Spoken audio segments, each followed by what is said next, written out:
This sleek, state-of-the-art submarine named Ran was sent to explore the depths of Antarctica. But as soon as it discovered something, it mysteriously disappeared. So, what happened? It all started when scientists wanted to explore one of the most remote and mysterious places on Earth, the Dodson Ice Shelf in West Antarctica. This ice shelf, silent giant, stretches 30 miles wide. That's almost the length of New York City. It stands between two icy promontories, the Martin and Bear Peninsulas, and it hides an entire world of geological mysteries. If you think that Antarctica is nothing but a desert of super thick snow and ice, you're wrong. There are entire landscapes hidden deep down there. The underside of the Dodson Ice Shelf is a rugged, dynamic terrain shaped by the slow, relentless forces of nature. There are towering ice formations, deep troughs, and bizarre structures stretching for hundreds of feet. Scientists are super curious about it, but as you can imagine, this landscape isn't easy to explore at all. To find out more, we have to scan the area with satellites or try drilling through the snow, trying to collect the big picture, piece by piece. But these methods only gave us vague hints. The real breakthrough happened when scientists came up with the idea to let the submarines explore it. Autonomous submersibles could swoop deep into the icy waters beneath the Dodson Ice Shelf and tell us what's up down there. These robotic explorers have fantastic advanced sonar systems. It's that thing that bats or dolphins do. They can use sound to see the world. Basically, they send out sound waves underwater, and when those waves hit something like the ice shelf above or the seafloor below, they bounce back to the system. Animals feel how long it took for the sound waves to return and how they changed. And this helped them understand what's located where. For example, clicks that dolphins send out tell them where the fish are. We copied this crazy evolutionary trick and adapted it to our underwater exploration. Only our version is much cooler, with a higher level of precision, so we created detailed maps of the environment. The Ran submarine was one of those robotic explorers. It was named after the Norse deity of the sea. Ran had been meticulously programmed to navigate a treacherous landscape of Antarctica. But even with all this training, its journey led to an unexpected and eerie end. In 2019, Ran was sent to explore the depths beneath the Dodson Ice Shelf. It was a hero, the first one to go on a mission like this. The team said it was like seeing the other side of the moon. For 27 straight days, it worked tirelessly. It traveled over 620 miles beneath the thick ice. That's like a journey from Paris to Berlin. Ran went further and deeper than anyone could have imagined. At one point, it reached over 10 miles into the glacier's belly, and what it discovered down there was astonishing.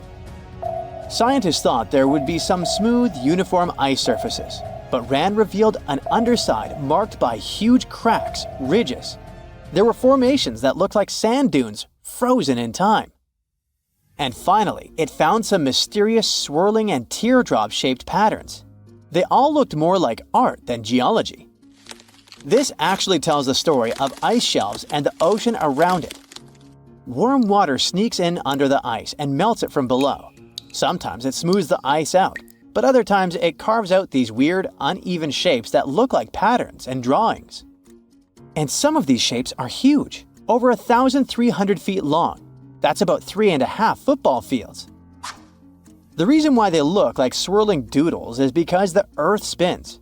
It makes the water turn in special ways, bending the shapes and drawing these spirals. It's called the Coriolis effect. Imagine you were on a merry-go-round and tried to throw something like a ball. It would go in a curve, not a straight line. Same thing happens with the water on Earth. Later, scientists found similar patterns in other Antarctic ice shelves, though they weren't as epic as the ones under Dodson. But Ran also discovered something horrifying. Turns out that these warm waters, aside from being great artists, are also a huge danger. The Dodson Ice Shelf isn't just hanging out serenely on the sea. It's part of a very delicate system and acts as a protective barrier that holds back huge glaciers in West Antarctica. The ice shelf is floating on the ocean, but it's still connected to the land. As warm water sneaks underneath it and the ice melts, the Dotson can't hold on to the land as tightly anymore. The protective barrier starts to weaken, and this lets the glaciers behind it move faster into the ocean. When those glaciers flow into the sea, they add more water, which could cause sea levels to rise, eventually changing our coastlines. Rand stumbled upon huge pockets where the ice was melting at alarming rates, all due to powerful underwater currents. It was like seeing a ticking clock on the glacier. The stakes were high, but luckily the submarine was ready. This time, it managed to return. And then, it worked for 5 more years, helping scientists with tons of useful data. The missions were daunting. There could be periods where Rand slipped into the pitch-black cavity beneath the glaciers, spending 24 hours without communication. But it was mapping every peak and every valley. It gained experience from over 40 missions below ice. Then, in early 2024, Rand went on a mission to the Thwaites Glacier. The mission was bold from the start. This place is also ominously referred to as the Doomsday Glacier. It's called that because it's slowly melting and has the potential to raise sea levels worldwide if it collapses, causing catastrophes everywhere. That's why Rand was dispatched to explore its underbelly, a place that had never been mapped so intricately before. The idea was to uncover the glacier's secrets, study how rapidly it was melting and why. This was Rand's second time exploring Thwaites. During the previous visit, it became the first sub to ever map the glacier's underside. Rand was exploring the depths from 650 feet to 1,650 feet. It sent a lot of data about how the Doomsday Glacier was slowly melting due to warm ocean currents. But while venturing into these icy depths, something went wrong. Out of nowhere, Rand vanished. Without warning, without a trace. One moment it was sending back crucial data, and the next, it had slipped into the abyss. No distress signals, no final transmission, and it didn't return to the point it was supposed to. People sent extensive searches, helicopters soared overhead, drones buzzed through the frozen skies, but no sign of the submersible emerged from the glacier's grasp. After a while, Rand's batteries would certainly run away. So at this point, it had definitely been swallowed by the abyss beneath 1,500 feet of ice. That was a huge and sad loss for the scientific team. The scientists at the University of Gothenburg are now looking to replace Rand and continue their important research under Thwaites. To this day, scientists have no idea what happened to it. Some say it may have been trapped in the ice. Others believe it was pulled away by an unseen current. It also might have collided with something unexpected. Whatever the truth is, its disappearance has left scientists stunned, and it looks like the ice shelf will hold on to its secrets a little longer. At least we gained a treasure trove of knowledge from Rand's journey. Scientists keep exploring Antarctica, looking for history that hides under the snow. For example, they discovered that around 90 million years ago, a lush temperate rainforest thrived near the South Pole. They revealed an ancient world far warmer than they ever imagined. Deep in Antarctica, they unearthed fossilized roots, pollen, and spores preserved in the soil. All this shows that there was a swampy rainforest that flourished despite months of polar darkness. All these discoveries changed our understanding of Earth's climate, both in the past and the future. There's something curious about Scotland when seen from above. An almost perfectly straight line cuts right across the country from coast to coast. You might have never noticed, but that giant scar has existed for hundreds of millions of years. And right along its path lies one of Earth's biggest mysteries, the Loch Ness Monster. Meet the Great Glen Fault. Just like other major fault zones around the world, it was born because of the movement of Earth's tectonic plates. So let's go back in time, like 430 million years ago. At that point, a massive geological drama was going on called the Caledonian Orogeny. Now, orogeny is just a fancy scientific word for how mountains are formed. So this whole region looked totally different back then. There were these three ancient continents called Laurentia, Baltica, and Avalonia. Think of them like, giant puzzle pieces slowly floating around on Earth's surface. Over millions of years, these enormous chunks of land drifted and eventually smashed into each other. When they collided, the edges of the continents crumpled and folded, kind of like a piece of paper bunching up when you push it from both sides. But some scientists believe the continents didn't just crash straight into each other.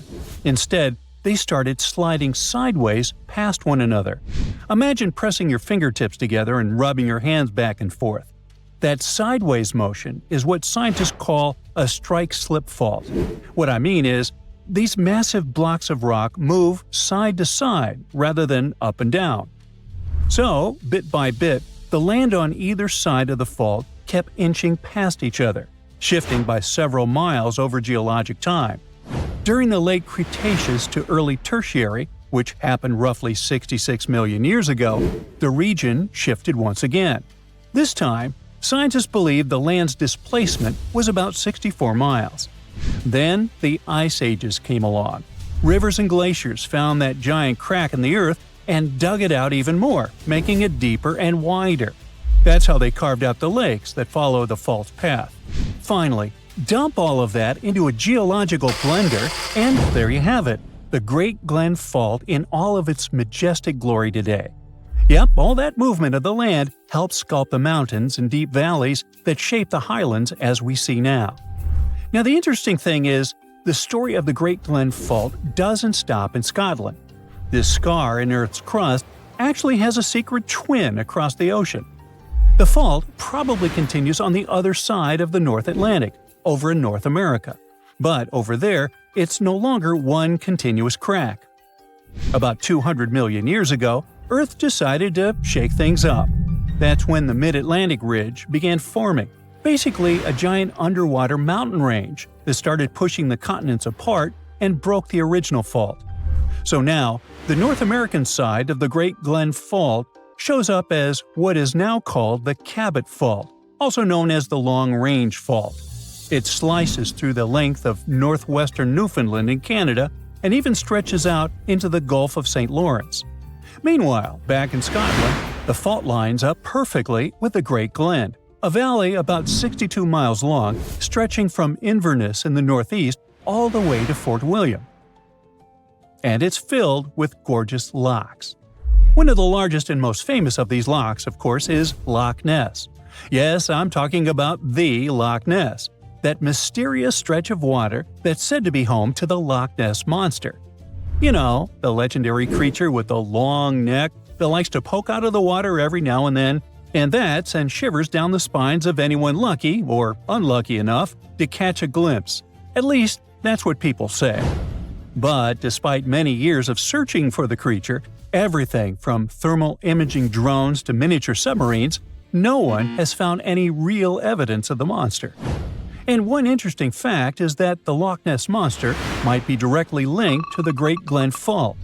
Some geologists think that plenty of Nessie sightings might actually be, well, just simple bubbles, big ones, and they were probably caused by the fault itself. The thing is, all the movement in this region hasn't been confined to millions of years ago. Over the past 150 years or so, there have been occasional moderate earthquakes rumbling through the highlands. When the fault lines shift, even just a tiny bit, they can release gas pockets trapped underground. Then, rising gas bubbles can disturb the surface of a lake, creating ripples, waves, or sudden bursts of movement across the water. And that's exactly the kind of thing that might look to someone standing on the shore like a giant creature swimming just beneath the surface. But in reality, it could simply be the Earth shifting by a fraction of an inch along that ancient fault. Or, as I like to put it, the lake has farted. Big question, is this region still moving? I mean, is this big geological map actually getting bigger nowadays? Well, it's hard to say, because scientists don't all agree. Some researchers think the Great Glen Fault is still active today. They consider it a reactivated strike-slip fault, meaning there might still be some action happening deep underground. The rocks on either side might still be straining and inching past each other. And in fact, occasional moderate tremors have been recorded over the past 150 years. usually with magnitudes of around 3 or 4. But not everyone is convinced. Other scientists point out that there is no solid evidence of significant modern activity along the main fault, and the seismic activity over the past few centuries hasn't been strong enough to prove the fault is seriously on the move. Take the Inverness earthquake that happened in 1901, for instance. To this day, it's considered one of the strongest that ever happened in Scotland. People felt it all across the country, and the earthquake damaged several buildings in Inverness. The situation was so intense that it gave the feeling of, oh boy, this crack is definitely growing. But the specialists aren't so convinced. Some believe it likely happened on a secondary fault connected to the Great Glen Fault, but not directly on the main fault itself.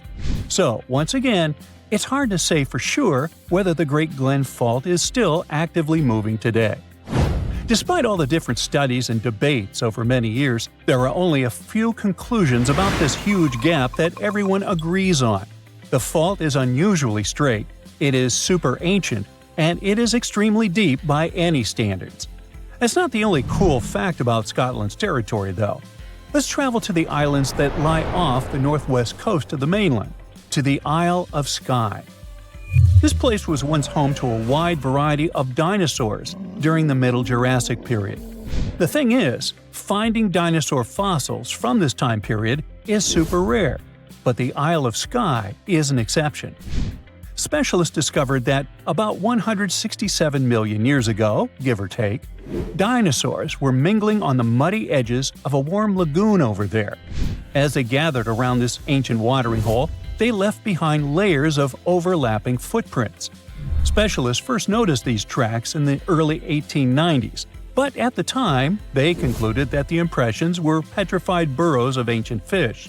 But then, in 2019, a graduate student from the University of Edinburgh went there and figured, nah, these are definitely three-toed dinosaur footprints. And he was right. Over several years of fieldwork, he and his colleagues discovered more than 130 individual prints. The team believes that the tracks were left by megalosaurs. These were large dinosaurs, around 20 feet long, and they were serious meat-eaters. In fact, they sat right at the top of the local food chain during the Middle Jurassic. But at the time those footprints were made, these big boys probably weren't hunting prey. No, their tracks show that they were just walking around, wandering in different directions, probably hanging out near the water. And this spot is so special because it gives us a rare peek into what life was like in the Jurassic period. Drones, robots, and a heart. It's not the title of a new animated series. These are things that Leonardo da Vinci worked on more than 500 years ago. And today, scientists use these works of the famous artist to develop modern technologies. Da Vinci knew something about the heart that modern doctors have only discovered recently. How is this possible? He was a genius, that's how. We'll look at the famous works of the inventor, but only those that you've probably never heard of. For a long time, scientists have been trying to figure out the function of the mysterious thing that is located in the human heart. This is a small muscular structure that looks like a fork in a road, or a tree root that goes deep down into the ground. It's called trabeculae. Doctors realized its function only recently, but Leonardo da Vinci noticed these tiny roots more than 500 years ago. And his observations inspired scientists to study this part of the heart in 2020.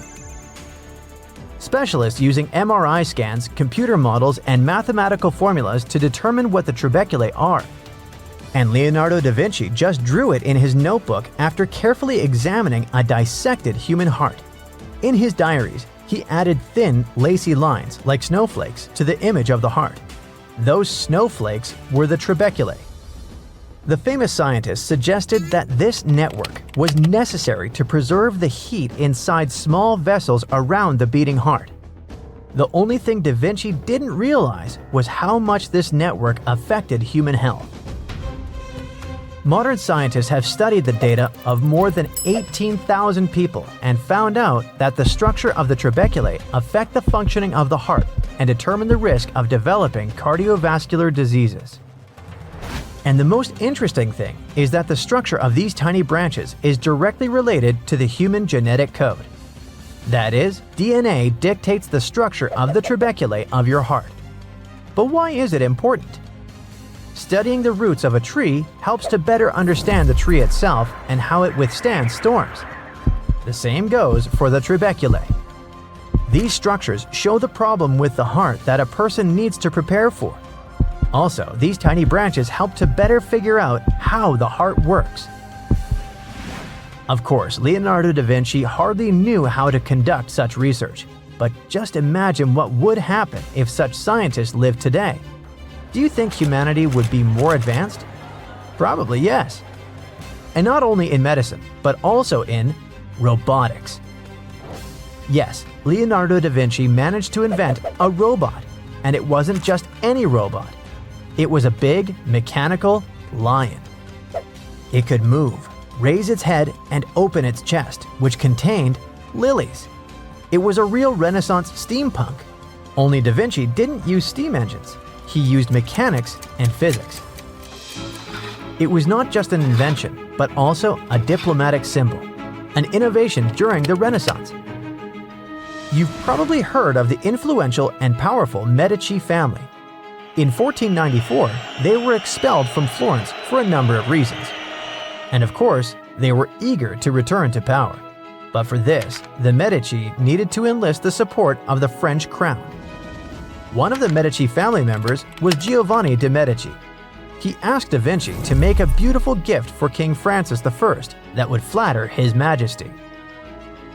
The famous inventor came up with the idea to create a mechanical lion. And of course, such a gift made a great impression on the people of the 16th century. Just imagine how cool it looked 500 years ago. Everyone around gives some beautiful paintings, silks, diamonds, and luxury items to the king. And then, a robotic lion appears with a lily on its chest. It would be interesting to see the reactions of those who saw this robot. Interestingly, the word robot didn't even exist at that time. Unfortunately, we haven't preserved the drawings of that lion, and of course, we don't have the original invention. But we found fragments of its appearance in the Madrid Da Vinci Codex, and in some other surviving recordings by other Renaissance artists. Some of them said that the lion could roar and move independently for a long distance, but obviously, this was an exaggeration. In the 16th century, similar inventions used heavy weights and the flow of water to create movement. But Leonardo da Vinci used complex gears, similar to the clockwork of that time, coil springs, and other parts. It was a delicate piece of work that resembled Leonardo's robot, another invention made by this brilliant scientist that looked like a knight. For the knight, Da Vinci created a complex system of arm articulation and torso rotation to accurately reproduce human movements. To create the robotic lion, Da Vinci studied the anatomy of this animal.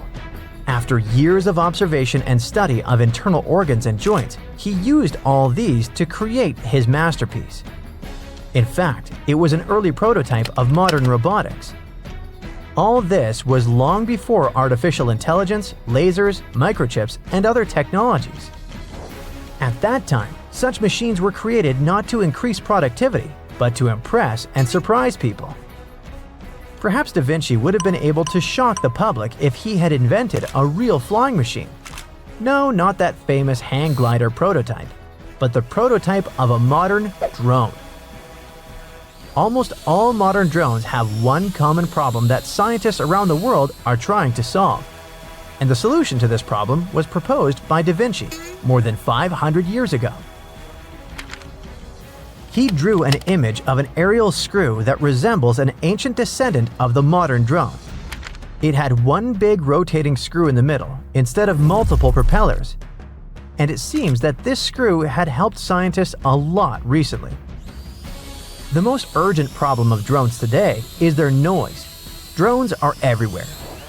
They make cool nature videos, shoot movies and TV series, rescue people stuck in mountains and other difficult places, deliver things, water crops, and do a lot more. And all this is accompanied by noise, which irritates the human ear. All of those small propellers emit high-frequency sinusoidal sounds that bounce off the ground, making them even louder and longer-lasting. So, scientists began to look for a solution to this problem. For example, they've developed a special acoustic metamaterial that can mute sound by 94%. This material should be installed under the drone's fans, blocking the sound wave going to the ground. They probably came up with a few more solutions, but they also decided to try using the drone design developed in the 15th century by Leonardo da Vinci as an experiment. They didn't reconstruct the exact model of the ancient flying machine, but they uploaded all the parameters of this invention into a computer and generated the flight conditions to create a simulation where the aerial screw would work. The scientists were surprised. This thing actually succeeded. It's easy to imagine how it works.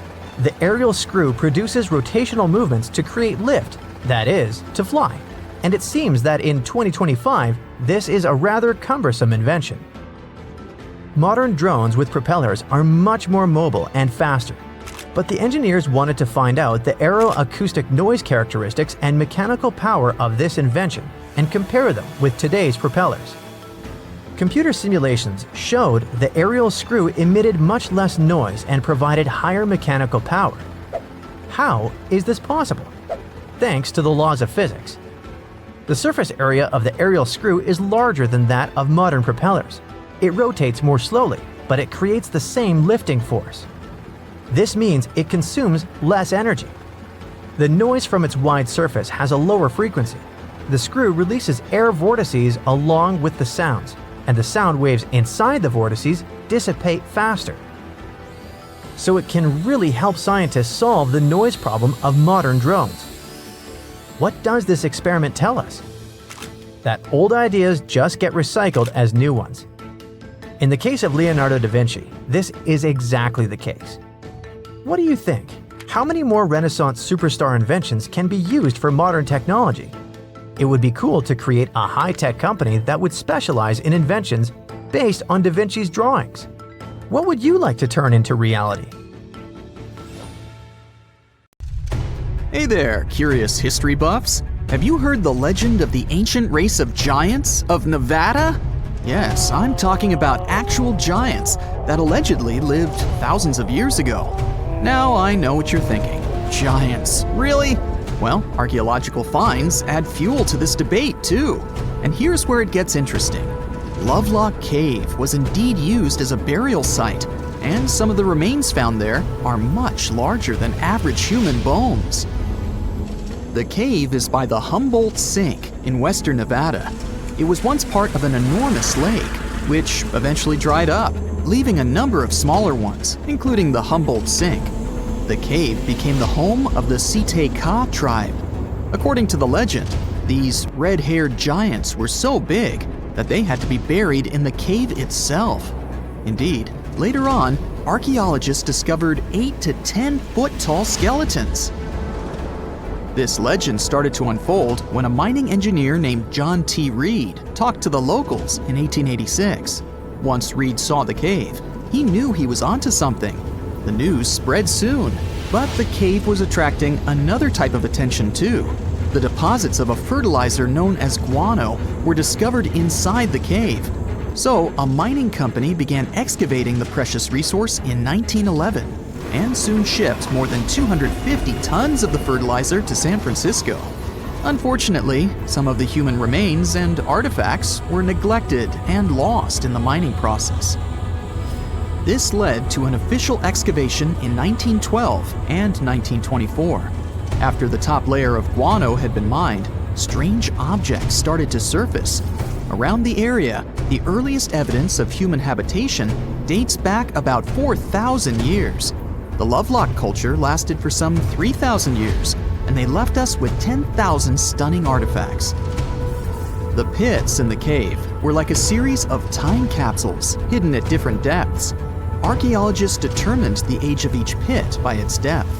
It turns out that many different groups used the cave for storage over a really long time, and the things they stored there give us a really cool glimpse into their cultures.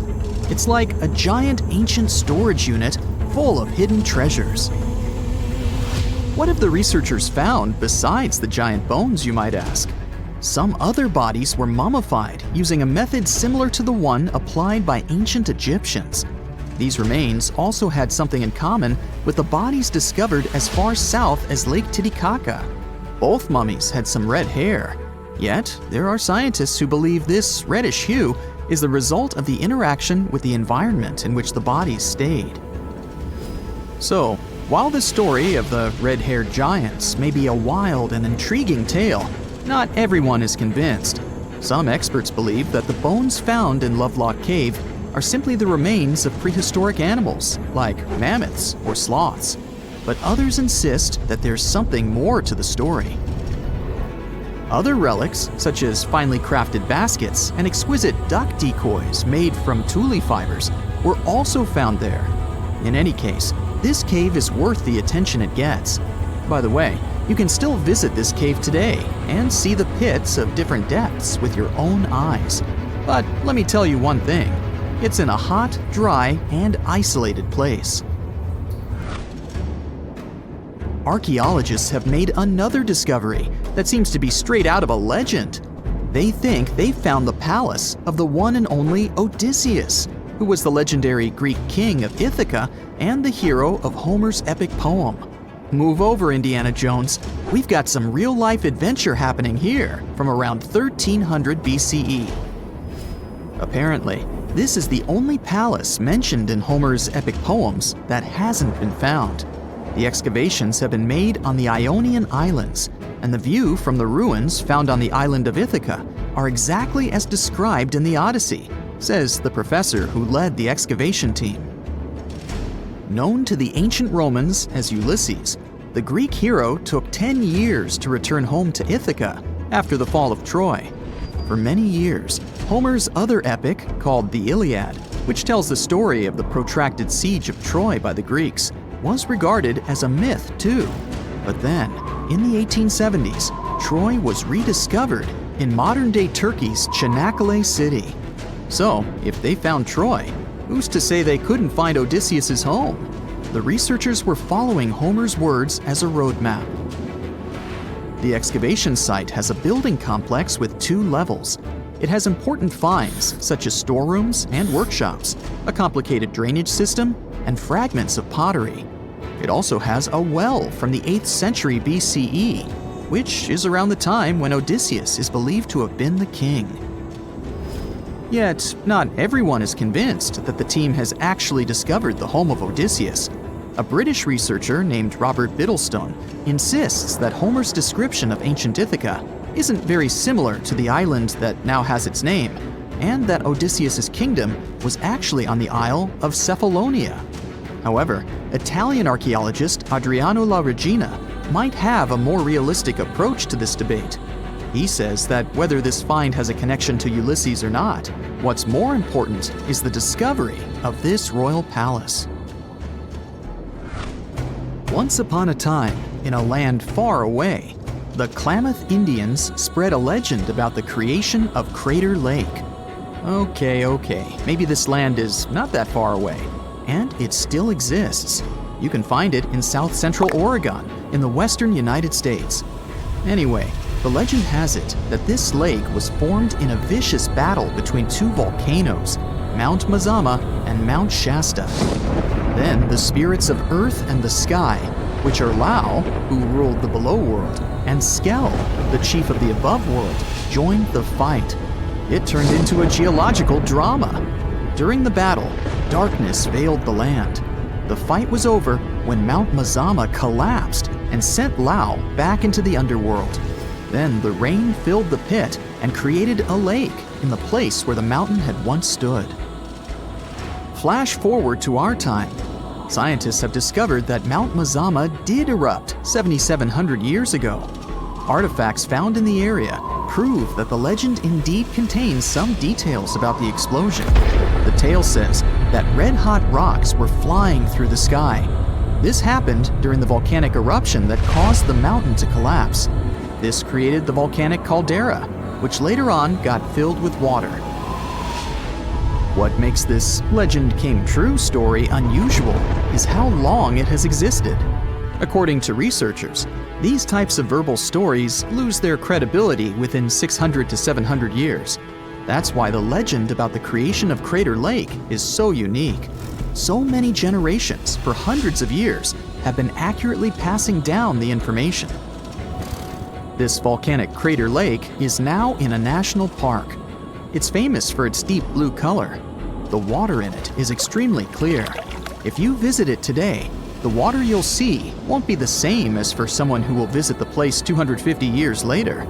Because there are no rivers flowing into or out of the lake, the existing water evaporates and the lake gets filled again by rain and snowfall. Basically, every 250 years, the water is replaced.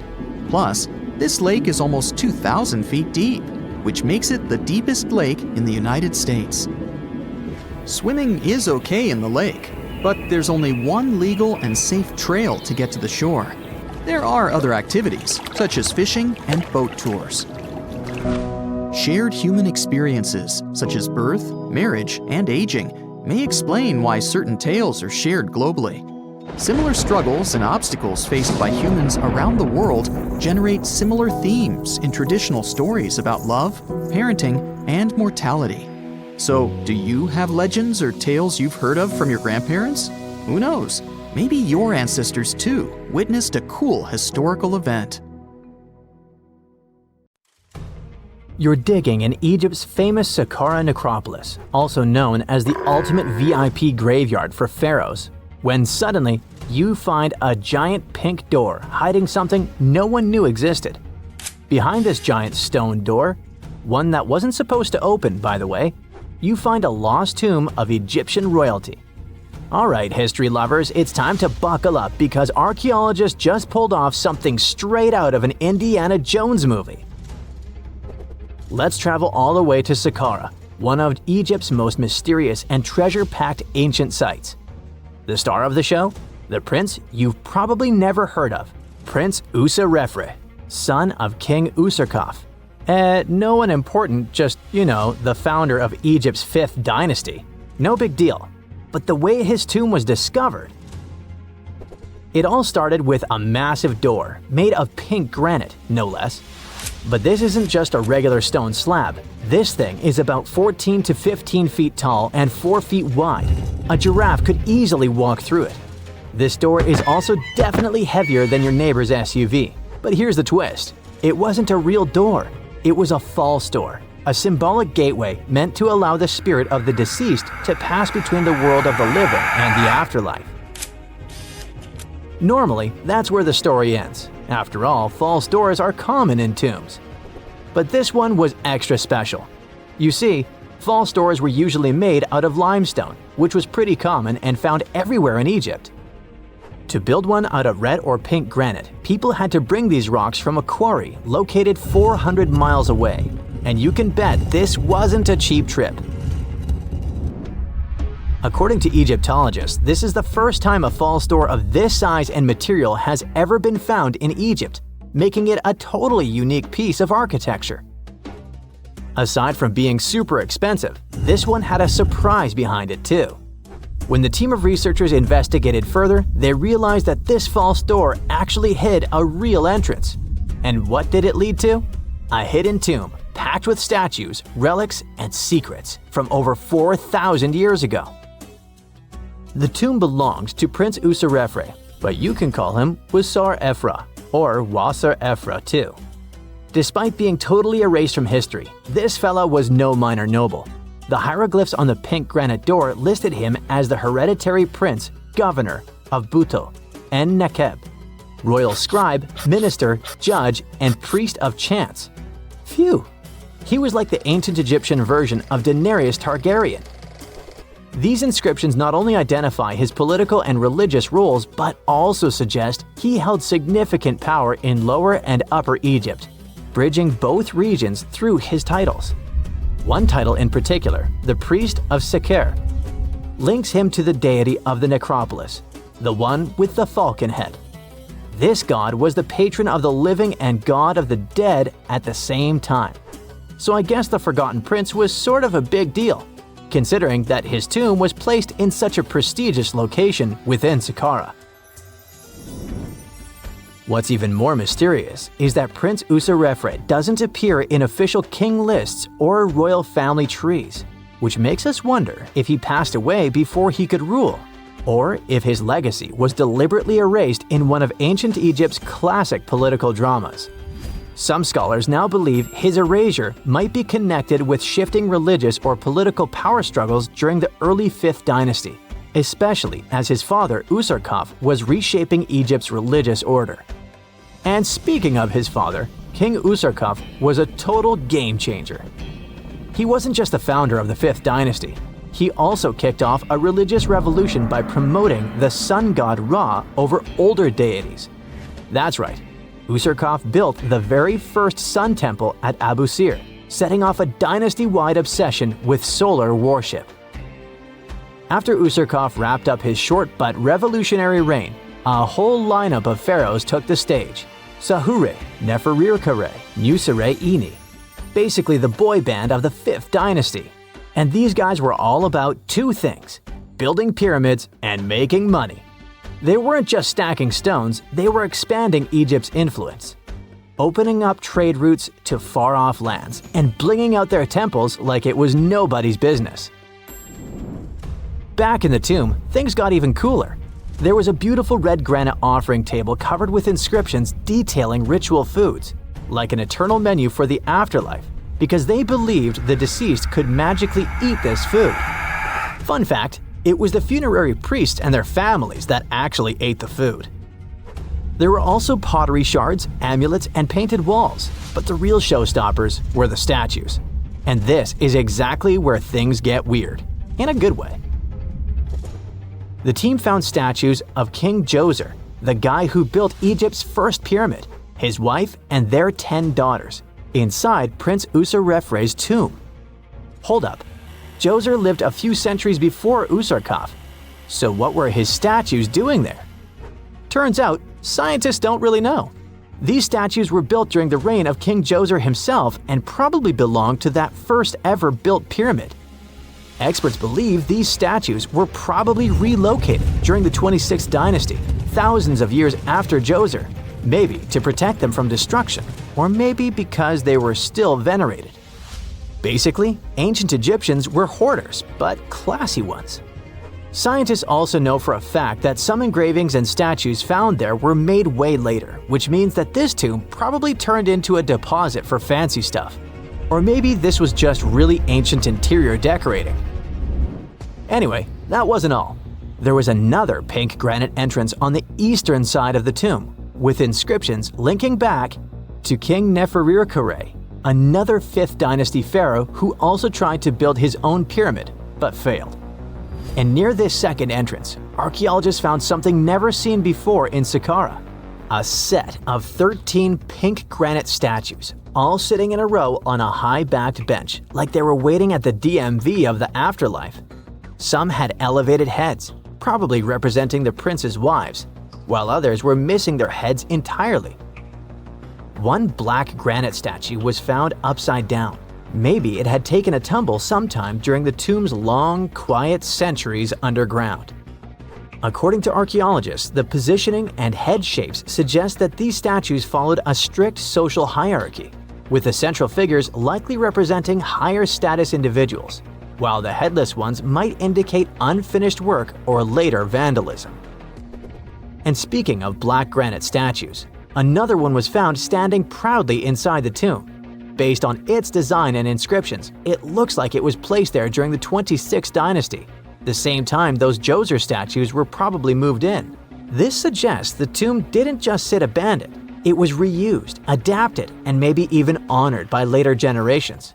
And by the way, black granite was associated with Osiris, the god of the underworld, during the late period, which means that this statue's presence is a clue that the tomb was a ritual space long after the prince's death. All of this, giant granite doors, surprise statues, reused tombs, adds up to a truly thrilling find. Prince Userefre may not be a household name yet, but his tomb is now one of the most fascinating ever found in Saqqara. It tells a story not just of the Old Kingdom, but of how ancient Egyptians kept connecting to their past, even thousands of years later. So, what does it all mean? Why hide a tomb behind a fake door? Why pack it with statues from different eras? And who exactly was Prince Userefre? These are the kinds of mysteries that keep archaeologists digging and keep the rest of us fascinated. In the end, this discovery isn't just about one tomb, it's about how much is still waiting beneath the sands of Egypt. As more gets uncovered, we're reminded again and again that ancient history isn't gone. It's just sleeping behind massive pink granite doors.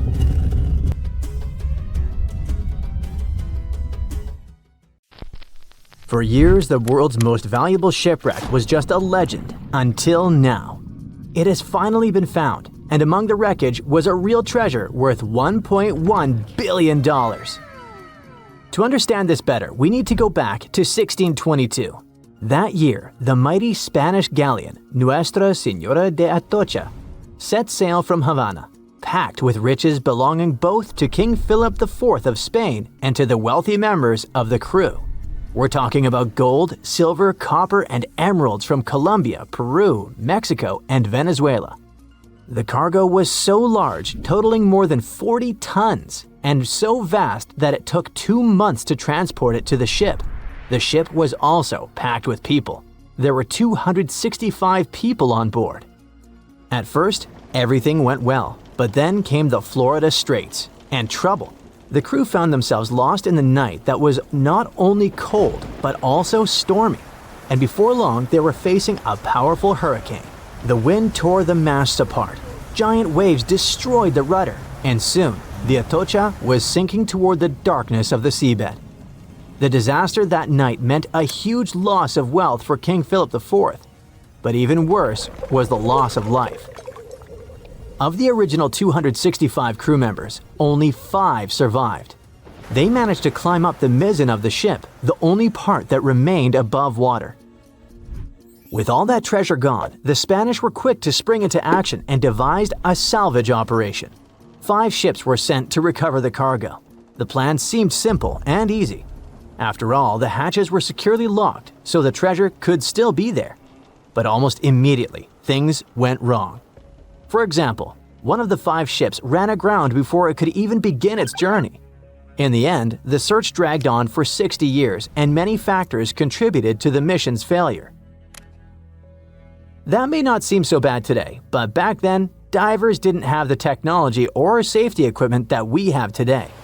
Exploring the seabed was risky, and more often than not, it led nowhere. While searching for the Atocha, the rescuers found traces of another vessel, the Santa Margarita, the Atocha's sister ship. Another hurricane passed through the region a month after the sinking. The seabed became a jigsaw puzzle with pieces of the ship scattered everywhere. The rescue mission became almost impossible. Over time, the Spanish managed to recover part of the Santa Margarita's cargo, but Atocha's treasure seemed lost forever. Even so, no one forgot that story. Then in 1969, more than 300 years after the sinking, everything began to change. An experienced deep-sea diver, Mel Fisher, stepped in and decided to rewrite history. Mel had already spent a big part of his life at the bottom of the sea. He and his wife even ran a diving school in California. So, Mel gathered his family and moved to the other side of the country. He led a new team of hunters whose mission was clear: to find the lost treasure of the legendary Atocha. They had little more than a boat, some diving equipment, and metal detectors, but that was enough to get them started. They focused on a region called the Matacumbe Keys, mentioned in several 17th century documents. In the first year, they traveled more than 100,000 miles but found absolutely nothing. It seemed like an impossible dream. But Mel still had a card up his sleeve: Eugene Lyon, a historian who would change the course of the search. Eugene delved into the Spanish archives in search of clues about the shipwreck. It was there that he found an important document that mentioned a group of people trying to save it.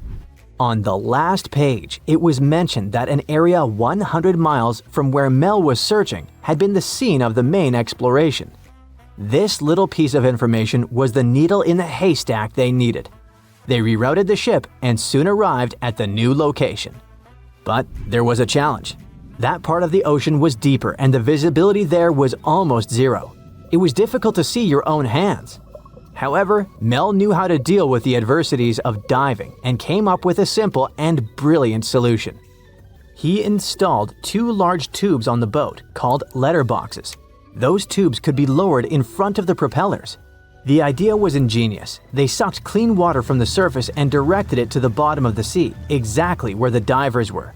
This technique not only cleared the murky water, but also helped to reveal objects that had been hidden for centuries.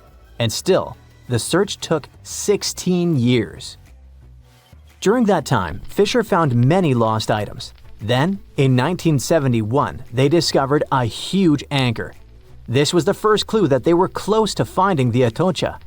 In the following days, more objects appeared. Cups, swords, and ancient nails turned up.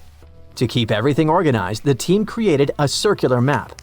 On it, they marked the exact location of each item they found. They also used radio transmitters on land and a receiver on the boat, which allowed them to know precisely where they were. The system was so efficient that it could measure the position with a margin of error of just 1 foot. Over time, a line began to form on the map, pointing to where the Atocha's main treasure might be hidden. They followed this trail for 2 years. Just when they were starting to lose hope, they found silver bars. It was the year 1973. This opened the door to much bigger discoveries. The silver alone was worth over $100,000, but the real treasure was yet to come. On July 20th, 1985, valuables that would be worth around $1.1 billion today were finally discovered in the main hull of the ship. The treasure included 180,000 silver coins, 24 tons of silver bars, 125 gold bars, a collection of pearls, and 66 pounds of emeralds. Some of these finds were priceless, not only because they were rare, but because of their history. The Atocha Cross, the Royal Orb, and the Atocha Ring, 3 royal artifacts, were found in near-perfect condition. The Atocha Cross was the most valuable of all the artifacts. It had 9 brilliant green emeralds set in 22-karat gold. A true treasure from the past, shining once again after centuries underwater. Soon after the discovery, the state of Florida thought, wait a second, we want a piece of that treasure. They went to court, demanding a whopping 25% of the value. A bitter legal battle ensued, and it lasted 8 years. It even went all the way to the Supreme Court. But in the end, treasure hunter Mel emerged victorious. He was even invited to The Tonight Show, showing off a massive gold chain found in the wreckage, wrapped around his waist like a belt. People called it the money chain, and for good reason. The find was so big that the wreck was declared the world's most valuable by the Guinness Book of Records in 2014. After the initial excitement, Mel sold some of the gems, but the bulk of the treasure remained in the family for a while. What was left was auctioned off. No one knows exactly how much the jewels were sold for, but one thing is for sure. Their value has skyrocketed over the years, and it's not just about the sparkle. It's about the legend that lives behind them. Today, these treasures are part of the particular Museo collection, the largest private collection of the Atocha artifacts in the world. And no, they're not for sale. But the good news is that you can still see them. They're on display, shining brightly in homage to Colombia's rich history and the famous mine from which they came. The people behind them say that these emeralds are as iconic as the rubies of Mogok or the sapphires of Kashmir. And honestly, they're right. Some places don't look important until the world realizes they hold the keys to the future. That's the case with Canada's Arctic. For most of history, it was just ice, snow, rocks, caribou, and even more ice. But now, it's about to become one of the most important places on Earth, and maybe make Canada a global superpower. Why? Because it's hiding minerals that power electric vehicles, satellites, and missile systems, while the demand is skyrocketing. However, it's not just mining and having resources, it's also about control. Right now, China has a massive head start because it refines over 90% of the world's rare earths. That means if you want to launch a satellite, manufacture advanced electronics, or even just keep the lights on in your fancy smart home, odds are you're relying on China. And that makes a lot of world powers very nervous. Because when everything's going electric, the last thing you need is being dependent on your geopolitical rival. So now, the global clean tech treasure hunt is officially on. The US, Europe, Japan, Australia, they're all competing. However, the latest technology and untapped potential might give Canada the upper hand. Canada's had these minerals for decades. But with low prices, tough terrain, and no global rush, they mostly stayed untouched. However, Ottawa is finally stepping up its game. Back in 2022, Canada rolled out the Critical Minerals Strategy with billions in funding and tax perks to get companies digging. There's also plans to build the necessary roads, ports, and power lines to tap into those remote deposits up north. Canada already produces more than 60 minerals and metals, but 31 of them are now considered critical.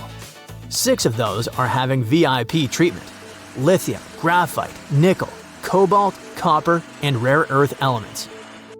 But digging it up is just step 1. The real plan? Keep it local.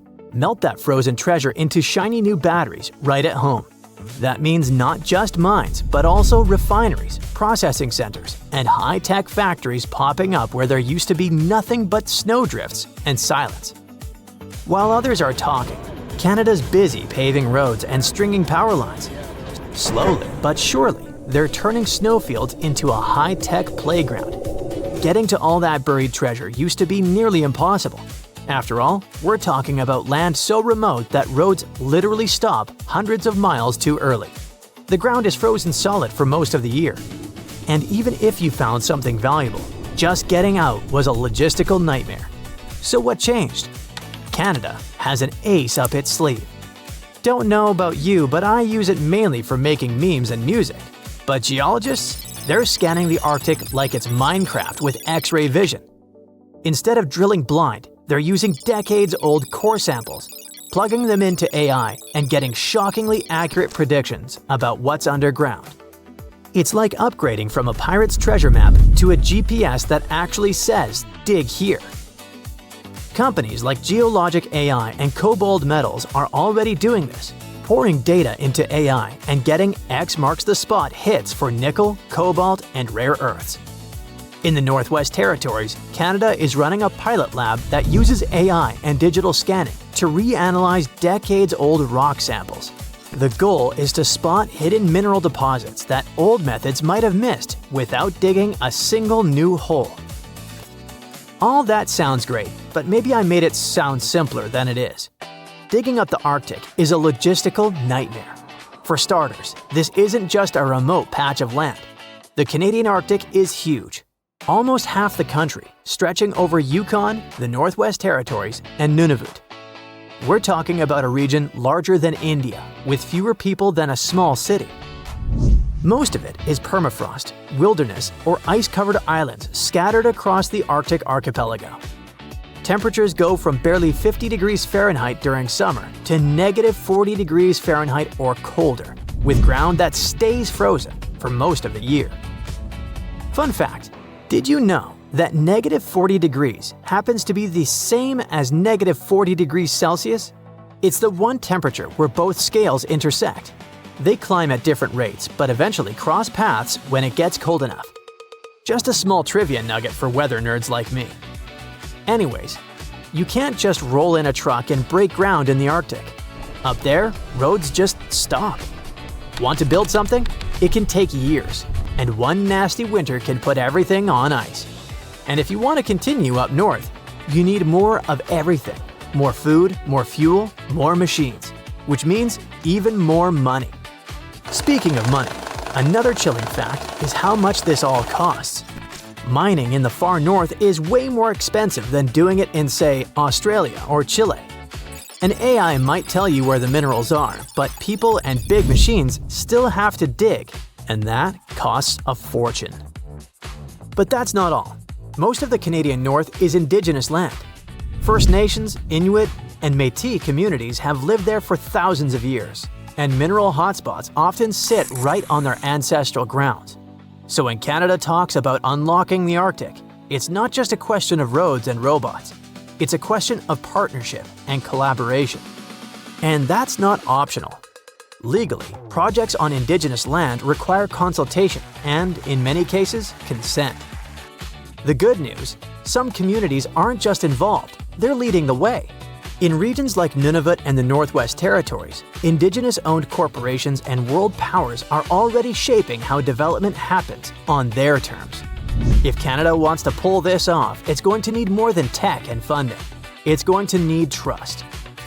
So with all that in mind, can Canada pull this off? Honestly? With technological advancements and partnerships, it doesn't seem impossible. But Canada isn't just doing one thing right. It's doing a bunch of things at the same time. Let's recap. Hidden resources? Checked. New strategy? In place. Big funding? Approved. AI tools? Deployed. Indigenous partnerships? Underway. Infrastructure? Already breaking ground. It's a snowball turning into an avalanche. Exploration boosts investment. Investment speeds up roads. Roads unlock more deposits. More deposits attract more factories. It's a feedback loop, and if they keep feeding it, the whole Arctic operation could go from an idea to empire faster than anyone expects, giving a whole new meaning to the phrase frozen assets. But this doesn't just help Canada. It could save the US a whole lot of trouble. If all goes to plan, the US won't need to ship rare earths halfway across the planet. It can just look north, wave at the caribou, and get what it needs from its closest neighbor. That's why the US has publicly backed the effort, offering support and funding to help build a trusted North American supply chain. For Canada, this could be the moment it stops being just a supplier of raw materials and starts becoming a critical power broker in the clean tech economy. For the US, it's like discovering your neighbor has been secretly building a battery factory in their backyard while you were building electric vehicles. And globally? Well, the abundance of resources tends to lower the prices, and that's always a good thing for us regular people. Cheaper cobalt, nickel, and lithium mean cheaper batteries, and cheaper batteries mean more affordable electric vehicles, energy storage, phones, laptops, the works. Now, don't get too excited just yet. Like we said, mining in the Arctic isn't cheap, but in theory, once Canada's clean tech engine is fully up and humming, more supply and shorter supply chains should gradually bring costs down. And it's not just about price tags, it's about stability. Right now, if one country cuts exports or gets caught in politics, everything down the line gets shaky. But with Canada stepping in as a reliable supplier, the global system might get a bit more breathing room. Manufacturers can stop sweating over single points of failure and start building with confidence. Let's face it, most ancient tombs have been looted at least once. No matter how scary the rumors could have been, most mummies were open too. But one. This is the Bashiri mummy, and it puzzles everyone so much that nobody dares to see what's inside. Meet Howard, but you must know him already if you're into Egyptian history. He's primarily famous for discovering King Tut's tomb back in 1922. But few people know that before this revolutionary discovery, he had probably found another mummy. It happened in 1919, and it goes by several names, either the Bashiri mummy or the mummy of Pacheri, or the untouchable one. Some reports say that Howard stumbled upon the Bashiri mummy in Luxor's Valley of the Kings, just where he would later find Tut's tomb. Despite this find, not much is known about this particular mummy. The reason why it's still unharmed in any way is not because of some superstitions, but because nobody is sure that they can undo what they do if something goes wrong. The mummy is so intricately wrapped that researchers never unfurled it for fear of irreversible damage. The golden rule of anyone who works with antiquities: if you're not sure you can't make it better or preserve it unchanged, do not touch it. History knows many examples of ancient relics ruined beyond repair, say Ecce Homo, or smiling statue restoration. The delicate fabric that covers the mummy's face has this cool design that kind of looks like a pyramid. The researchers are not 100% sure, but this might be the only one of its kind with that embalming style. But without knowing the ancient technique, it's next to impossible not to ruin the mummy while unwrapping and wrapping it back. Back in the day, people, both experts and looters, would unwrap mummies for all sorts of reasons, mostly to study them. Luckily, these days, we have advanced tech that lets us check out what's inside a sarcophagus without having to unwrap anything. After taking a closer look at the Bashiri mummy, researchers figured out that it belonged to a man who was around 5.5 feet tall and lived during the Ptolemaic era, which makes this mummy roughly 2,300 years old. The Egypt Museum shared that the X-ray scan also uncovered an inscription of the guy's name, but it's a bit tricky to tell if it says Pacheri or Nenu, adding to the intrigue. The museum also pointed out that the fancy casing the mummy is in features all sorts of decorated scenes. You can see the mummy lying on a bed, flanked by deities Isis and Nephthys, along with the 4 sons of Horus. Plus, there are 2 images of the funerary god Anubis at the feet of the casing. By the way, Bashiri mummy is not the only one that has remained untouched. This is Issa Temkebde, and Gaston Maspero, a French archaeologist, made the decision to leave her mummy untouched, wanting to keep her resting peacefully since she was in such amazing shape. He did mention, though, that her tomb had been raided long ago. Thanks to some X-ray work, we learned more about the mummy. The scans revealed a few artifacts still wrapped up with the wife of a high priest, including amulets around her neck, right arm, and forehead. The X-rays also showed she had some dental issues and arthritis in her knees. While she passed away as an older woman, it's tough to pinpoint her exact age. However, various sources from her son's reign indicate that she was held in high regard in the kingdom. Isatemkebd served as the sister wife of Penejam II. You got me right, they were related by blood and were siblings, but back then it was pretty common to get married this way to preserve the purity of the bloodline. Say that to Habsburg, duh. Their chase for purity only led to inbreeding and the notorious Habsburg's jaw. Right, I guess we should not judge ancient Egyptian rules and morals, but what we can say for sure is that both Bashiri and Isatemkebd were incredibly lucky to stay untouched. The odds were not in King Tut's favor, though. The researchers' work hit him hard. The tomb itself was discovered in 1922, but it wasn't until 1925 that the nested coffins were opened during an excavation. The outer coffin, held together with silver pins, opened up to show another coffin shaped like a mummy, decorated with colorful glass and flower garlands. There were worries about the king's mummy because it had been exposed to moisture. The middle coffin was pretty heavy and didn't have any handles, so they had to be super careful taking it out. Inside the innermost coffin, which was solid gold and wrapped in a red cloth, they found the royal mummy, and this all went down on October 28, 1925. Tutankhamun's mummy, measuring about 6.07 feet, fit snugly into the innermost coffin, which was 6.17 feet long. You can already tell there was a problem, right? Imagine how hard it is to extract something as fragile as an ancient dried-up mummy, especially when there's not much room for maneuver. Plus, the mummy looked sus. It was pitch black. Howard Carter, the lead archaeologist of the expedition, estimated that around 2 buckets worth of oils had been poured over the mummy. But care had been taken to avoid the mask and feet. It was made to preserve him better. The body was positioned at a slight angle in the coffin, and there was a noticeable difference in the amount of dark oils on the right and left sides, indicating that the coffin might have tilted while being lowered into the sarcophagus.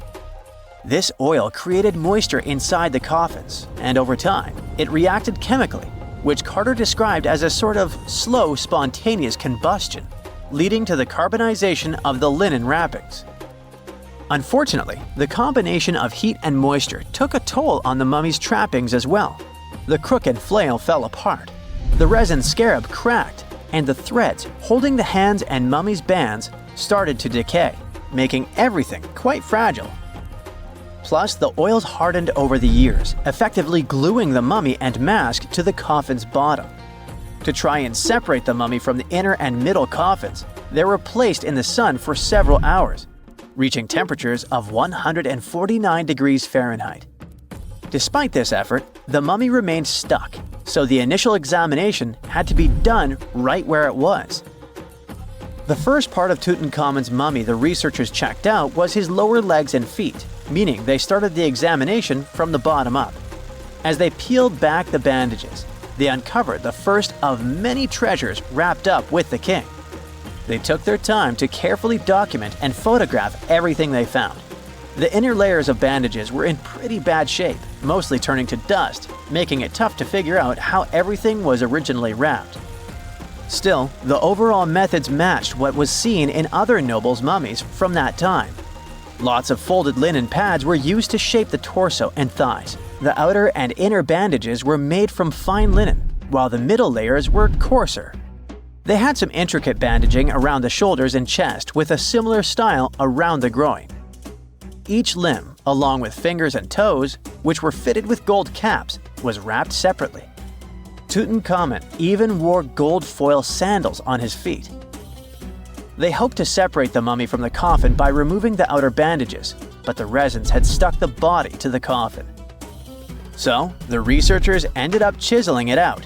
To do this, they had to cut the torso in half at the hips and disarticulate the arms to continue unwrapping. Each part was treated with hot paraffin wax for stability, and later the hands and feet were reattached with resin. Finally, they used hot knives to detach the head from the mask. To check the teeth, it was decided to make an incision around the jaw and neck, which was later fixed with resin. So technically, the scientists did all they could to preserve the mummy, but still, in a way, it ended up being damaged beyond repair. What do you think? Should they have left it in the coffin? Or did they do the right thing? Let us know in the comments. In 1994, the Sherman family bought a small ranch in the state of Utah, 150 miles southeast of Salt Lake City. A spacious house, beautiful nature, a starry sky. One night, Terry Sherman heard a strange noise coming from the outside. He went out of the house and saw a huge wolf. He had never seen a wolf of this size.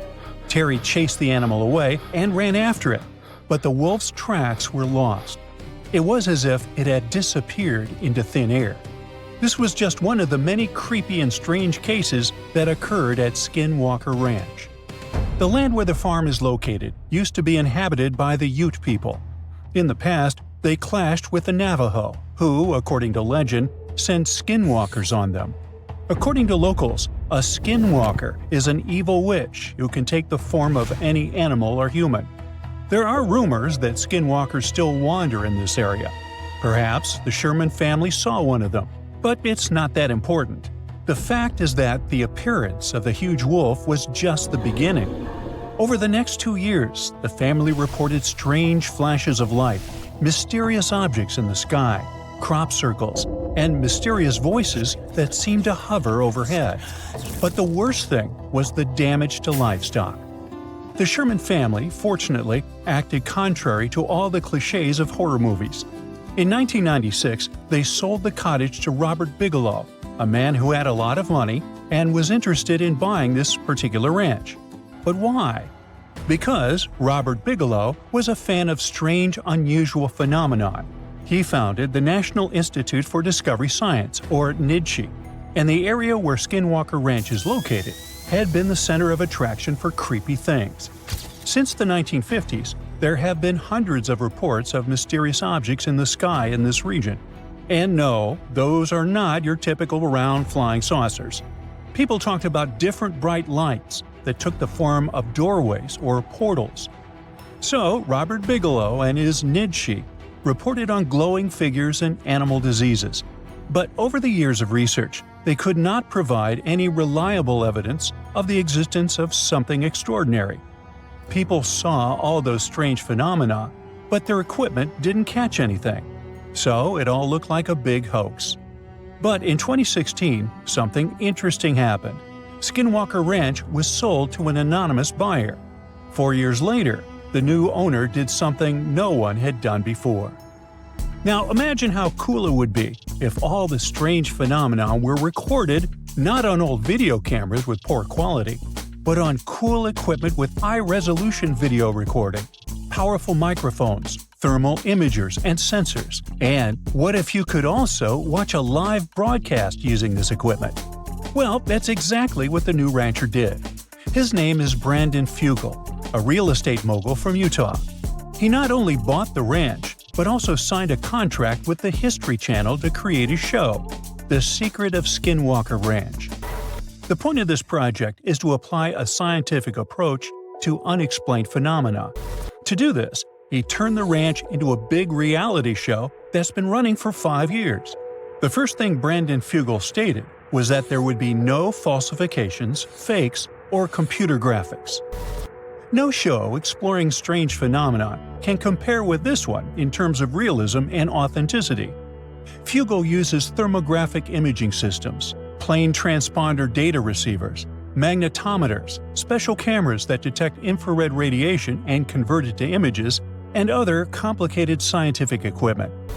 He shares all the data with the audience and allows the most devoted fans of the show to monitor 50 cameras with microphones installed throughout the territory live at any moment. For money, of course. Membership in the Skinwalker Ranch Insiders program starts at $8 per month. During the entire existence of the show, more than 10,000 people have signed up. Participants can not only watch the ranch through cameras, but also rotate them and zoom in and out.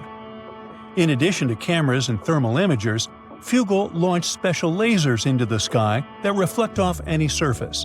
If the sky is clear, the lasers go far up. If there's an object, the lasers reflect off it. In one of the episodes, they used this equipment to detect something flying and invisible. Fugel also said that he had seen strange flying objects with his own eyes. Skinwalker Ranch turned out to be a real twilight zone for him. Now one day, the camera footage showed one of the doors slam shut. Just like that, without any wind. Other terrible phenomena are connected with livestock. Animals often get hurt, and many of them simply don't survive. And there are loads of such strange, unexplained cases. Each episode of The Secret of Skinwalker Ranch is dedicated to a phenomenon and its exploration. But has expensive equipment helped to unravel any secrets or prove the existence of extraterrestrial or mystical forces? If this had been confirmed, the whole world would probably already know about it. Therefore, at the moment, it's just an interesting show for fans of mysterious phenomena. There's no direct evidence of the existence of anything unusual there. But, at the same time, there's no explanation for many creepy things. The show offers a huge scope for speculation and research. Local folklore, flying objects, strange voices, not unlike mine, and many unexplained phenomenon are all in one place. If all these stories are true, why are they happening exactly in this area? There are a lot of theories, but let's look at a few of the most popular ones.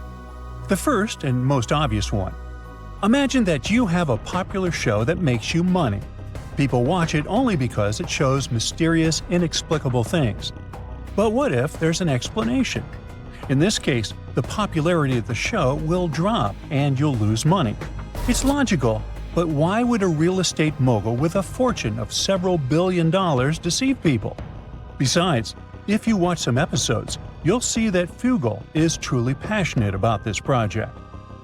One of the most popular theories is about visitors from other planets. After all, we have glowing flying objects, bright lights in the sky, electrical interferences, and the ability to elude camera lenses. Also, some believe that an unknown object is hidden in the mountain, located next to the ranch. What if it's a spaceship that crashed there millions of years ago and was swallowed by the mountain? It may be emitting bizarre radiation that drives animals crazy and causes hallucinations in humans. A popular, but a rather banal version. Let's move on. The next theory is similar to the previous one, but instead of guests from another planet, it speaks about guests from another dimension. Ooh. Meet the multiverse version. Some unknown creatures from another reality come here, explore this ranch, and leave. This theory explains why some flying objects in the sky look like portals. Those portals may cause malfunctions in electrical appliances. There's one weak point in this theory. Why do these portals appear on the lonely ranch and nowhere else? A strange choice of travel for the residents of other dimensions. Now, the most likely theory belongs to a neuroscientist who claims that all the oddities on the ranch are connected to the geophysical force of the planet. Seismic activity, geomagnetic fields, and shifts in tectonic plates can affect some parts of the human brain responsible for hallucinations. Electromagnetic forces can also affect the stable operation of electrical appliances. So, perhaps all the oddities of this place are the result of increased seismic activity. Glowing lights, giant wolves that leave no footprints, and voices in the air can be a massive hallucination. But if this is true, why doesn't anything similar happen in other places with seismic activity? This idea leads to another theory related to electromagnetic interference. This phenomenon incapacitates batteries, drones, microphones, video cameras, and other equipment. Perhaps it affects the human brain too. But what about those poor affected animals? There are still too many unanswered questions, so stay tuned.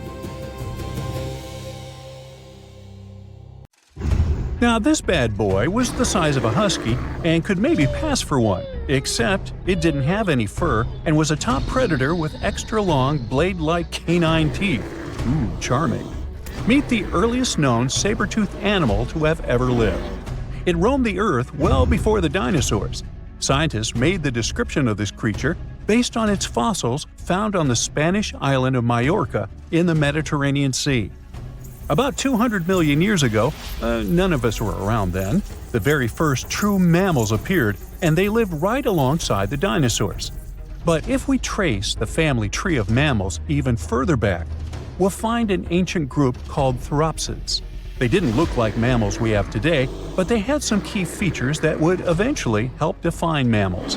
For example, Therapsids had special openings on the sides of their skulls for jaw muscles, and parts of their jaw bones would later evolve into the tiny middle ear bones that all mammals, including you, have today. So, the new discovery is what might be the oldest known Therapsid fossil. The fossil, which doesn't have an official species name yet, belongs to a group called Gorgonopsians. Those guys are more closely related to mammals than they are to any other living animals. Some of them were as small as cats, and others were as massive as polar bears. Gorgonopsians had some very mammal-like traits, like different types of teeth for different jobs. But unlike mammals, these ancient predators kept replacing their teeth, even their giant saber-like canines, over and over during their lives. Hey, that would be handy. Until now, the oldest Gorgonopsian fossils we knew about were around 265 million years old. But this new fossil is even older, dating back between 270 and 280 million years. The find was super detailed and complete, including its sharp knife-like fangs, part of its jaw, pieces of its spine, ribs, tailbones, and toe bones, plus most of one of its back legs. Even though the creature's skull wasn't complete, the scientists think it was about 7 inches long, and the animal itself would have been around the size of a medium-large dog, weighing between 66 and 88 pounds. But other than that, it didn't really look much like a dog. Even though it had some lizard-like features, calling it a lizard dog is totally wrong. Mammals and reptiles do share a super ancient ancestor from about 320 million years ago, but their evolutionary paths split a long time ago. When the newly found creature was alive, the island of Majorca was right in the middle of the gigantic supercontinent Pangaea. Back then, this area went through super wet and super dry seasons. Scientists have always wondered if major moments in mammal history happened in tropical places like this, but we just didn't have the right fossils to prove it. Now, with the discovery of the oldest known Gorgonopsian in Majorca, the missing pieces of the puzzle are coming together. It looks like some huge steps in mammal evolution could have happened in low-latitude environments we haven't explored much yet. The so-called gap in the fossil record might just be because paleontologists weren't looking in the right spots. Our hero of the day wasn't the only cool guy rocking the planet before dinos settled in. Over 500 million years ago, the weirdest predators to have ever existed ruled the oceans. The name is a bit tricky to pronounce, so I'm not going to. Okay, it's Anomalocaris, but it just literally means unusual shrimp. This creature looked nothing like anything alive today. Scientists think it was the first true apex predator, the orca of its time. Anomalocaris was massive for its era, as it grew up to 3 feet from its sharp grabbing arms to the tips of its tail fins. For a while, everyone thought trilobites were its go-to meal, but new research shows it wasn't strong enough to crack open trilobite armor. So instead, it was a speedy, agile hunter with awesome vision, and it often picked off soft-body animals that zipped through the open water. Now, another really cool creature from pre-dino times is a fish that could walk on land. Tiktaalik lived in marshy rivers that looked a lot like today's Amazon rainforest. It could grow up to 9 feet long, and it found its prey in rivers and inlets like a modern-day freshwater crocodile. It had a flexible neck and even some early versions of lungs, and thanks to them, it could survive both in water and out of it. Why fish like Tiktaalik started moving toward land about 395 million years ago is still a bit of a mystery. Around that time, the ancient supercontinent called Gondwana was drifting closer to the land that would become North America. This slow movement created lots of shallow, swampy habitats, which were perfect places for crocodile-like animals to thrive. Plus, these areas were near the equator, so they were warm and tropical. But there wasn't a lot of food waiting for them on land, so maybe they moved there for safety reasons. There were fewer predators and better spots to lay eggs there compared to the water. Creatures first adapted to living in open water, then shallow water, then marshes and river edges, and only after a long, slow transition did they finally step fully onto land. Now, how about a millipede the size of a small car and weighing as much as a large dog? This beauty lived over 300 million years ago in what is now England. Back then, during the Carboniferous period, Earth's atmosphere had way more oxygen, over 26%, compared to today's 21%. Scientists used to think the high oxygen levels were the only reason these creatures could get so big. But back then, they found a new fossil from a time when oxygen wasn't that much higher than today. They discovered it purely by accident, when a boulder split just right and revealed one of the most complete and largest giant millipede specimens ever. This one could have lived not just in swampy areas, but also in open woodlands filled with tasty seeds, nuts, and maybe even small animals. There's a chance that this beast wasn't a slow, plant-munching crawler, but a predator that would snap up whatever it could find. After dominating the Earth for about 45 million years, the giant millipedes eventually vanished. Probably the reptiles pushed them out, clearing the way for the age of the dinosaurs. Now, in case you ever wondered what would happen if you crossed a polar bear with a saber-tooth cat, here's the answer. This guy ruled the southern ecosystems after migrating 7,000 miles across the supercontinent Pangaea around 252 million years ago. It had a tough skin like a rhino's and massive canines, perfect for tearing away huge chunks of meat, and it was an excellent runner. Once it got to its new home in what is now South Africa, it replaced a whole group of local predators. But its glory didn't last long, as closer to the end of the Permian period, massive volcanic eruptions made the weather patterns change and wiped out about 90% of all species. And because top predators are usually big, slow to grow, and not super common, they often vanish among the first when massive extinction events hit. And that's how our guy here went extinct. Our final creature of the day was a dragonfly that lived around 300 million years ago and had a wingspan of over 2 feet, 6 long, spiny legs, and huge, bulging eyes. Meganjura. This 4-winged giant is most likely the largest flying insect that ever lived, and it easily outsizes today's dragonflies, which are its distant relatives. Like modern dragonflies, Meganjura like to hang out in open areas near ponds and slow-moving streams. But unlike today's dragonflies, it wasn't just catching tiny bugs. This guy was likely the top predator in these open spaces. It used the spines on its legs like a flying trap to snatch prey out of the air, including other flying insects, small amphibians, and even lizard-like creatures. Scientists found the first fossils of Megajoura in 1880 in the coal-rich rocks in France. The fossils were incredibly well preserved and showed off the detailed vein patterns in their wings.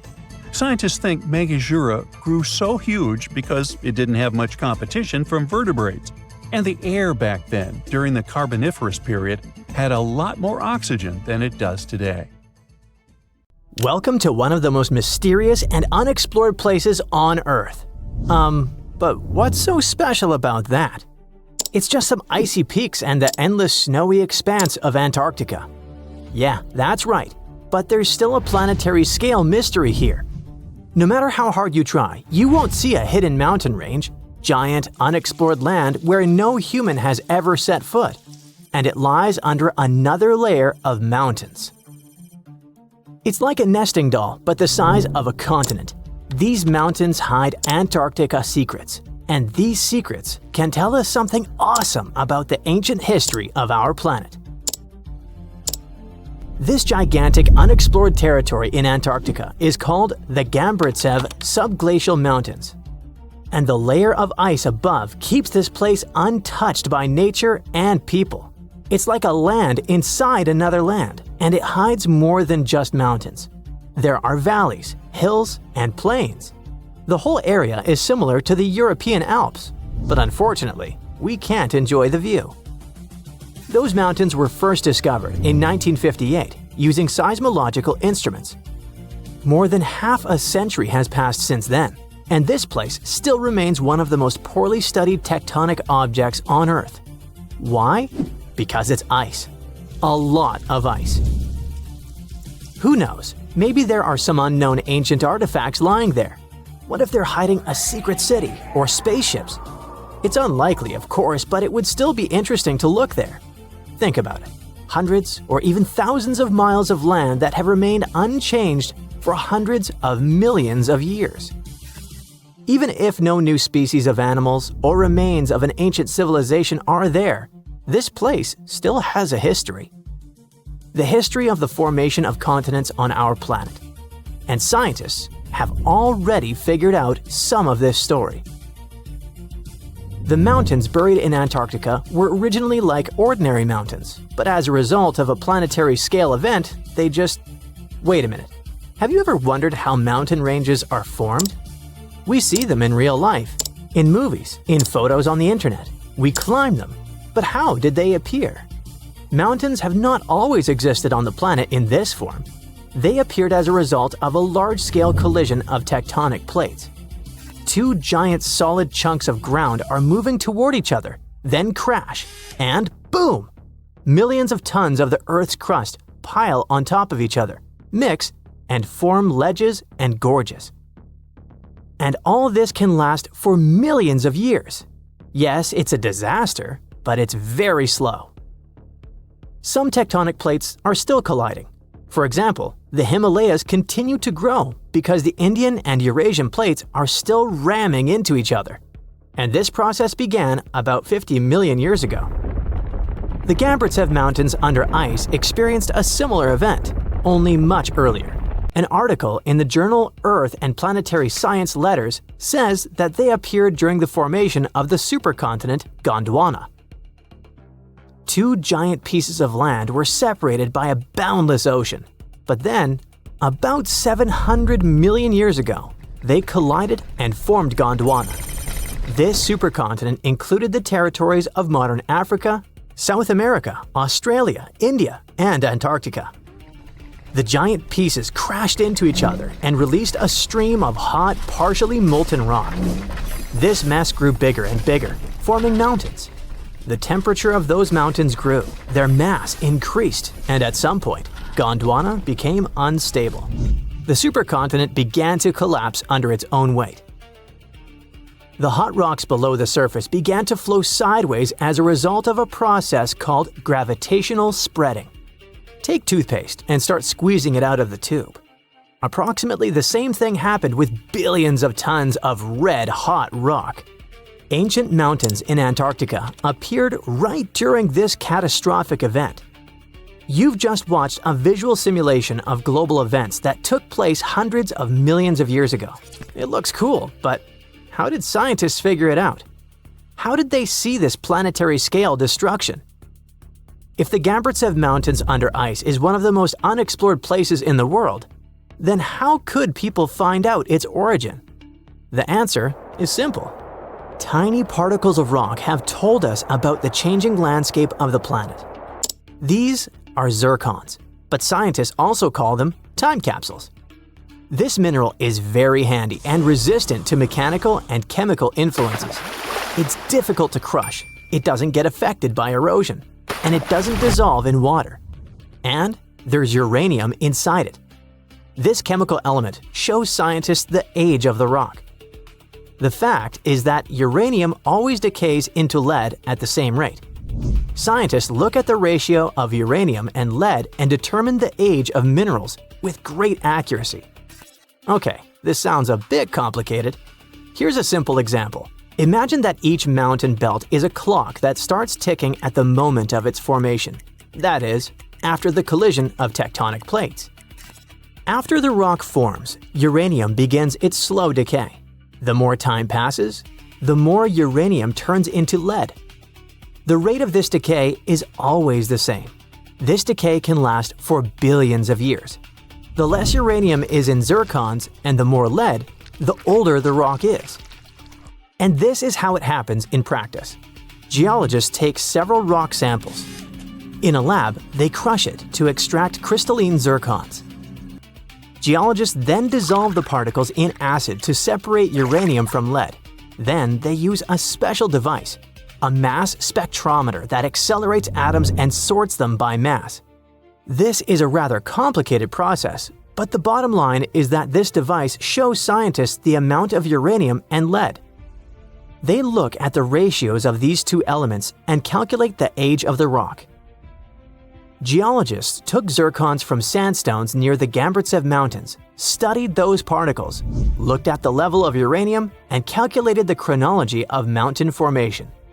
Then they compared the data obtained with the history of our planet and realized that the mountains buried in Antarctica appeared during the formation of the supercontinent Gondwana. But how did they find out that the supercontinent included Australia, India, and Africa? Zirconia from those Antarctic rocks turned out to be very similar to zirconium from those countries. That is, a long time ago, these three continents were together. So, the Gambritsev Mountains began to grow about 650 million years ago. About 580 million years ago, they reached the height of the Himalayas, and 80 million years later, they experienced the melting of the Earth's crust. And while most of the mountain ranges on the planet were changing and collapsing, the Gambritsev Mountains under ice remained untouched. Water, soil, wind, earthquakes, gravity, and other natural forces destroy mountain belts. This process is called erosion. But mountains buried in Antarctica haven't experienced anything like this. The cold temperature and the ice sheet around them kept this range unchanged. It's one of the best preserved ancient mountain belts on the planet. Okay, but why do we need to explore these mountains? What difference does it make that the supercontinent Gondwana collapsed in the past? It's possible that plants, frozen bodies of insects, or ancient bacteria have remained preserved under thick layers of ice. What about ancient animals? Many species could have lived on Gondwana. Studying ancient mountains in Antarctica can show us what the planet looked like about 500 million years ago. When Antarctica was a green continent, what lived on it? What happened to this life? Is it possible to revive those ancient creatures after so many years? If scientists were able to calculate the date of the supercontinent's appearance using tiny particles, then imagine what they could find after examining this hidden mountain range. It all sounds very interesting. But there's one problem. To take a small piece of this unknown world, you need to drill through a lot of ice. You need to deliver heavy equipment to one of the most inaccessible continents in the world, build stations, obtain an energy source, and conduct large-scale research. It sounds incredibly expensive, so this hidden territory will probably remain a mystery for a long time. Let's just hope that some billionaire will want to find out Antarctica's secrets and arrange a large-scale expedition there. This is a real human brain. Well, it was, until a hot cloud of ash turned it into glass. This crazy transformation happened almost 2,000 years ago, when Mount Vesuvius decided it was a good day to erupt and destroy cities like Pompeii, Atlantis, and Herculaneum. This particular brain belonged to a young man who lived in 79 CE in Herculaneum. Not the most famous Roman town, but it was the first place that was discovered under Vesuvius's ashes way back in 1709. Around 200 years later, archaeologists found the remains of this young man lying face down on a bed. All the smoke and ash probably made him disoriented, so while most of the citizens of Herculaneum rushed to the shore, hoping to be rescued, the brain guy ended up trapped inside a building and passed out. Weirdly enough, this saved his brain from completely disappearing. How in the world does a brain turn into glass? Well, when Mount Vesuvius erupted, it didn't expel just lava. It also sent away a really hot cloud of ash before the solidified lava could flow down. This type of lava, known as pyroclastic flow, could get as hot as 869 degrees Fahrenheit. An insane temperature, we know. Hot enough to melt your brain, but not hot enough to turn it into glass. The cloud of ash, however, can reach temperatures between 932 degrees Fahrenheit to 1,112 degrees Fahrenheit. But to turn something into glass, you don't just need heat, you need rapid cooling too. To put it simply, you have to heat something to a very high temperature until it melts into a liquid. If you let it cool down slowly, the molecules of this liquid will start to calmly organize themselves in the shape of crystals. But if this something cools down super fast, it will solidify in whatever shape the liquid was. It's like making ice cubes. If you pour water into a tray and stick it in the freezer, it will turn into ice because it cools down quickly. But if you leave the water out at room temperature, it'll just evaporate. This means that the brain melted due to a really high temperature, but before it could crystallize, for example, or just boil away, it got really cold. The flow from the eruption was not hot enough for this to happen, but the cloud of ash that reached town before the pyroclastic flow was hot enough to start this process, and fast enough to leave just at the right time. To figure out the exact temperature needed for this brain-to-glass transformation, scientists used a technique called differential scanning calorimetry. This fancy name basically means that they heat up glass shards to see when they start to change shape. They discovered that the cloud of ash had to be exactly 950 degrees Fahrenheit hot for the brain cells to start melting. Now, remember how I said this guy was inside a building, but most of the citizens were outside? Well, those people were also exposed to this drastic change in temperature, but they didn't turn into glass because they were not being protected by the walls of a building. The protection provided by the skull surely helped our guy, but it was not enough. And since other people didn't have the same protection, their brains basically poofed. And before you ask, no other parts of his body turned into glass. You see, you need some liquid for the glass-making process to happen. The brain has a lot of water and fat, which makes it a prime candidate for the glassification process. Yes, I've just made that word up. Other organs might have contained liquid, but they weren't as protected as the brain, so they were destroyed by the heat. And bones? Well, bones don't have enough liquid, so they just remained the same. The ones that didn't char, anyway. When the brain turned into glass, it looked a lot like an obsidian stone, a type of volcanic glass formed by the cool lava of a volcano. Even the forensic archaeologist who discovered this glassified brain thought it was just a stone at first. He was studying the bones of our hero when he noticed something shining inside of his skull, right in the middle of all the volcanic ash that filled it. To his surprise, this thing was way more fragile than obsidian and smaller too, with some fragments being only a few millimeters large. He only figured this was part of that guy's brain after he took the glass to the lab. With the help of a microscope, he discovered that this was not a stone but an organic tissue, which is basically cells that form our organs. This organic tissue was made by protein, a molecule produced by living things like animals and plants. And this was not just any protein. This one was specific to the human brain because every organ is made of different types of protein. The researchers also found nerve cells preserved inside this glass, complete with the tendrils that help them receive and send messages. The microscope also showed what was left of myelin, a fatty substance that gives a speed boost to the messages traveling along the nerves. This isn't the first time scientists discovered preserved human brains. In fact, more than 4,000 brains have been found since the 17th century. It may not look like a big number, but keep in mind that finding only the brain preserved in a skeleton while the other organs are gone is not that common. You see, the human brain is actually the first thing that decomposes when we're 6 feet under, and it usually turns into liquid. When scientists stumble upon a human brain, it's usually dried, frozen, or literally turned into soap. A brain can be dehydrated if a person perishes in a place that is very hot, like a desert. Frozen brains are found, obviously, in places that are super cold, like polar tundras. A brain turned into soap may sound weird, but the saponification process is not that rare. You need a lot of fat and oils to make soap, and the human brain is filled with this. It's a complex process, but if you find a brain that turned into soap, it must have been buried in a place that is very wet and has little oxygen. Back in 1982, for example, construction workers found dozens of human skeletons in a pond in Florida. They were all 8,000 years old, and 91 of them actually had their brains still somewhat intact.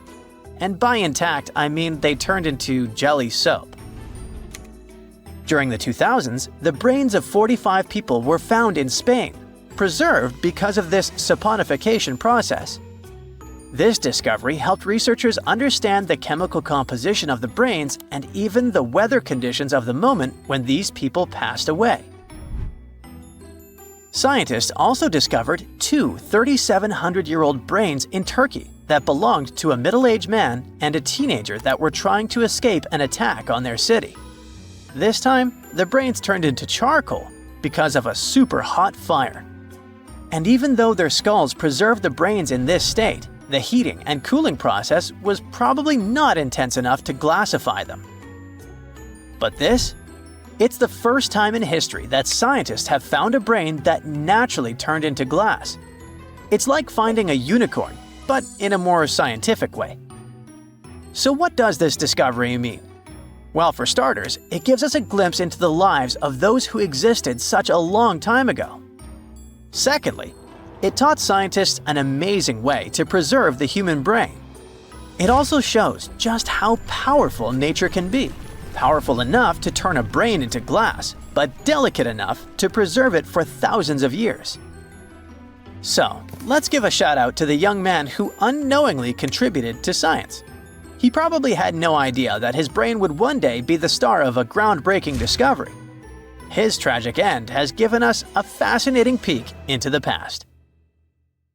We've all been afraid of the dark at some point in our lives, haven't we? I mean, do you remember getting tucked into bed by your mom or dad after they read you some scary fairy tale with monsters and dragons or even dinosaurs? But just as your parents were about to turn the lights off and silently step out of your room, you remembered. What if there was something hiding under your bed? Or worse, what if some spooky creature was stuck somewhere in the closet? You could probably get up and check, but it was too dark out there. Wouldn't it be great to have some source of light that would come from within your body? You could always use it whenever you get surrounded by darkness. Unfortunately, as humans, we aren't able to do that. But there are a bunch of creatures out there that can, in fact, light themselves up. That's thanks to a little something scientists call bioluminescence. Animals and fish living in the ocean tend to have this talent more often than others. And you can find these creatures anywhere. close to the surface or deep down at the bottom. 2.5 miles deep if you have a knack for numbers. These creatures use their light for a lot of things, like communicating with other members of their species, luring in prey, and even scaring away enemies. Bioluminescence is basically an organism's ability to emit its own light. Chemistry has a lot to do with it.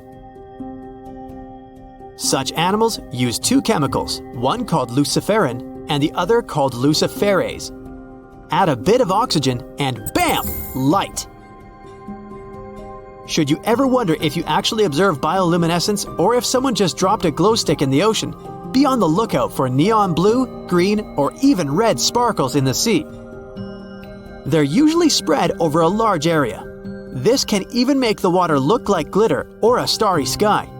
You can thank squid, tiny crustaceans, and algae for this romantic atmosphere. Now, I've got another unusual phenomenon for you. How about a golden waterfall? I'm not kidding, it actually exists, and it's a natural phenomenon. To see it, you have to drive to Yosemite National Park to the Horsetail Fall. Make sure to plan your trip in winter or early spring. That's the only time during the year when you can see this awesome phenomenon. It doesn't need any scientific explanation.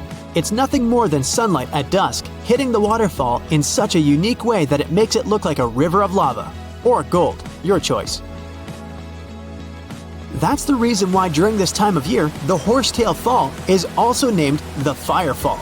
Unfortunately, this phenomenon is becoming less and less visible within the years, mostly because of drought and other issues connecting with the melting of snow. So, should you ever decide to visit, keep an eye on the waterfall since the effect is very brief. Ever heard of a dirty thunderstorm? It's also called volcanic lightning. Apparently, specialists looking into the phenomenon have yet to fully grasp what it is. When a regular thunderstorm happens, particles with positive and negative charges collide, hence the giant spark we call lightning. It also makes a lot of noise, which you can recognize as thunder. But when a volcano is erupting, some of the volcanic ash particles get electrically charged, and while getting projected into the air with a huge force, they collide and cause electrical discharges. This whole process makes it look like there's lightning coming from the volcano itself. Imagine all that ash, gas, and smoke coming from the crater, and then add some electricity to the mix. It'll make the whole picture look really bizarre. No wonder this phenomenon is called the dirty thunderstorm. Now, how about clouds that look like waves? Those are called asperitas clouds, and they're actually quite close to the ground, unlike your regular day-to-day clouds. The name comes from the word aspero, which in Latin translates to rough or uneven. On rare occasion, you may spot such clouds when the weather is calm, but they're mostly associated with thunderstorms. These clouds appear during unstable atmospheric conditions, and surprisingly, they don't produce rain. Even though they do resemble dark storm-like clouds, they also create random patterns, tricking your eyes into thinking you're looking at the surface of the sea from under the water. Another impressive kind of cloud is called mammatus clouds. What makes them so special is a series of bulges emerging from the base of each cloud. One such cloud enters a level in the atmosphere where the wind direction changes. You can see these wave-like patterns in the sky. Australia is the place for you if you like surfing, but not all the waves you can catch there are made of water. Near a town called Hayden, there's a mysterious wave made out of rocks. This granite formation supposedly dates back to 2.63 billion years ago. That's way before dinosaurs started hanging around the planet. Standing at 49 feet high and 360 feet long, the wave was formed as a result of two processes: weathering and erosion. There's softer sediment at the base of the wave rock, which was chemically weathered by groundwater. Winds and rain did the rest of the job, causing the erosion of the rest of the formation. Its red, yellow, and gray stripes are made of iron hydroxide, carbonates, and other chemical compounds that were washed down by the rain. You've made it to Australia, so stick around a bit more. There's one more location here that seems unreal. You'll need to fly over this one, however, if you want the best picture. In the western part of the country, surrounded by green woodlands, there's a series of lakes. They're all a staggering shade of bright pink. Out of them all, the most famous is Lake Hillier, a 2,000-foot-long reservoir. It's surrounded by both sand and a forest of eucalyptus trees. This makes the cartoon-like hue of the lake stand out even more. One of the many theories explaining the color of these mysterious lakes is connected with algae. These algae appear to gather high levels of a substance called beta-carotene, which has a red-orange pigment in it. Another explanation involves haloarchaea. Those are microorganisms that sometimes look red. Even if you don't enjoy flying, the lakes are great for taking a swim. They're not toxic, even though they have loads of salt in them. This means you'll be able to stay afloat easily, and the water won't damage your swimsuit. During winter up north in Canada, a bizarre phenomenon happens at Lake Abraham in Alberta. Underneath the frozen surface, you can spot some weird objects that look like frozen jellyfish. It's definitely not the case, as these creepy formations are just frozen methane bubbles. Those are pockets of gas that were trapped underwater and got stuck there after the lake had frozen. They appear when leaves and grass fall into the water and bacteria digest them. This process transforms them into methane. This phenomenon is as beautiful and strange as it is dangerous. The pockets of methane can easily become highly flammable.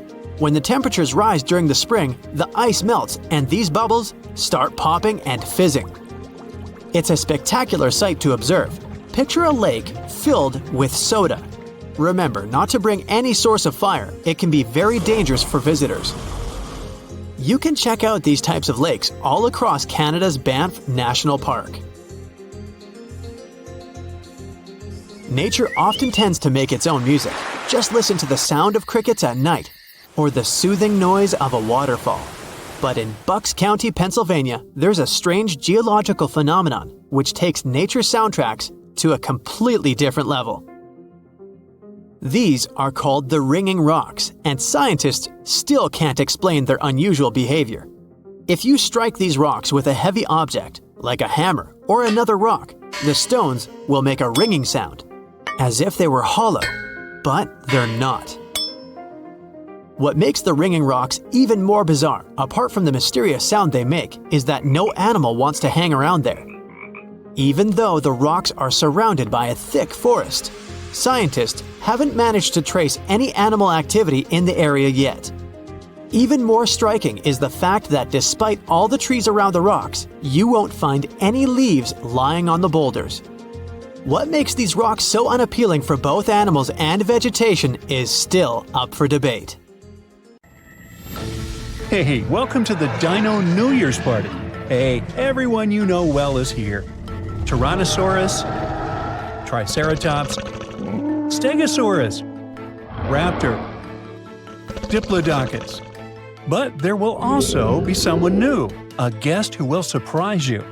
You see, paleontologists have discovered a new dinosaur species that was somewhat like the T-Rex, but with a twist.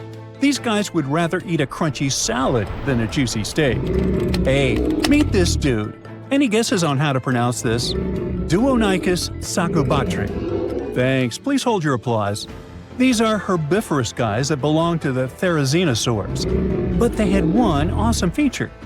A feature that showed scientists that Duonicus belonged to a new branch of dinosaur evolution, about which little is known. But hey, let's go back to the dino party, shall we? Here you can see dinosaurs with different personalities. The T-Rex is a bully and toothy. The Velociraptor seems to be very toxic and moody. The Triceratops or Stegosaurus are aggressive but silent. You know, like those guys that don't touch anyone, but it's better not to mess with them. So among them all, the Therizinosaurus is a chill guy that will always help, will always keep you company at a party, and will never be annoying. Therizinosaurs lived in what is now Asia and North America during the late Cretaceous period, about 100 to 66 million years ago. Their anatomical features made them look more like predators, like the T-Rex. But Therizinosaurs were herbivores, with large crescent-shaped claws. In some species, they reached up to 20 inches. Now imagine how dangerous these monsters would have been had they been carnivorous. But they used their claws to grab tree branches and eat leaves. The Deinonychus was quite large, just under 10 feet in length. A hippo was about the same size, and their weight was about 600 pounds, which is almost half the size of a horse. Therizinosaurs had a long mouth, a bit like a duck's nose, and long front paws with 3 thumbs. But the Deinonychus, that has been found recently, was unique because it only had 2 fingers on each hand. The 2-fingered dinosaur discovery has sparked joy among paleontologists. Okay, 2 fingers instead of 3, whatever, you might think. But it makes a big difference. It shows how dinosaurs evolved. The latest paleontology news reports that the discovery was made in Mongolia. It was the largest preserved claw in history. Its size was about 11 inches, and it had a curved shape. That means it was like a giant banana. The coolest thing was that the claw was covered with keratin. Our nails are made from this material too. Can you imagine? Large lizards that lived tens of millions of years ago had claws with the same composition as our nails. Nature is amazing, isn't it? Do you know this crazy theory that the T-Rex evolved into a chicken and the Velociraptor into an ostrich? There must have been tons of evolutionary changes.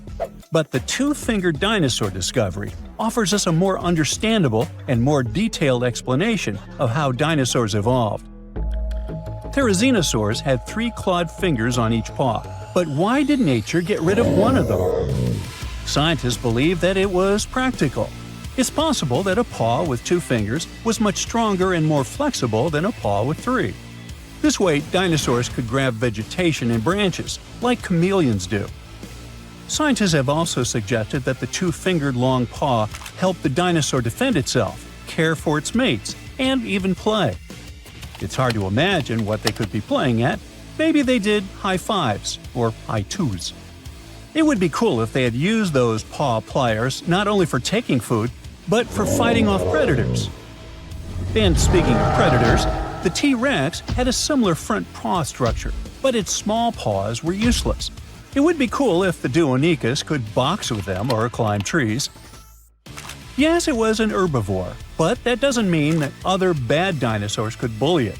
Let's just think that the Deinonychus was kind of weak and formidable to the strong.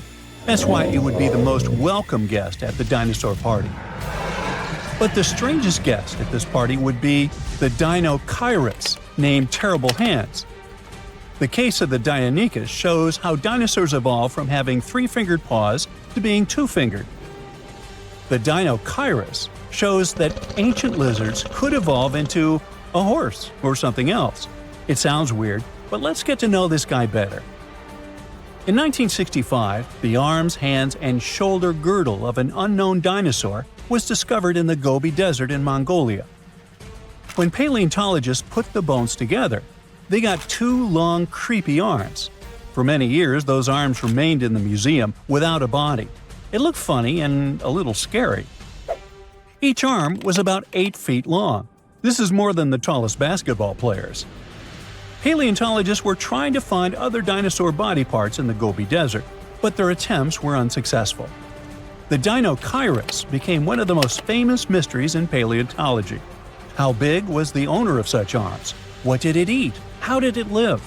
This remained unknown until 2014.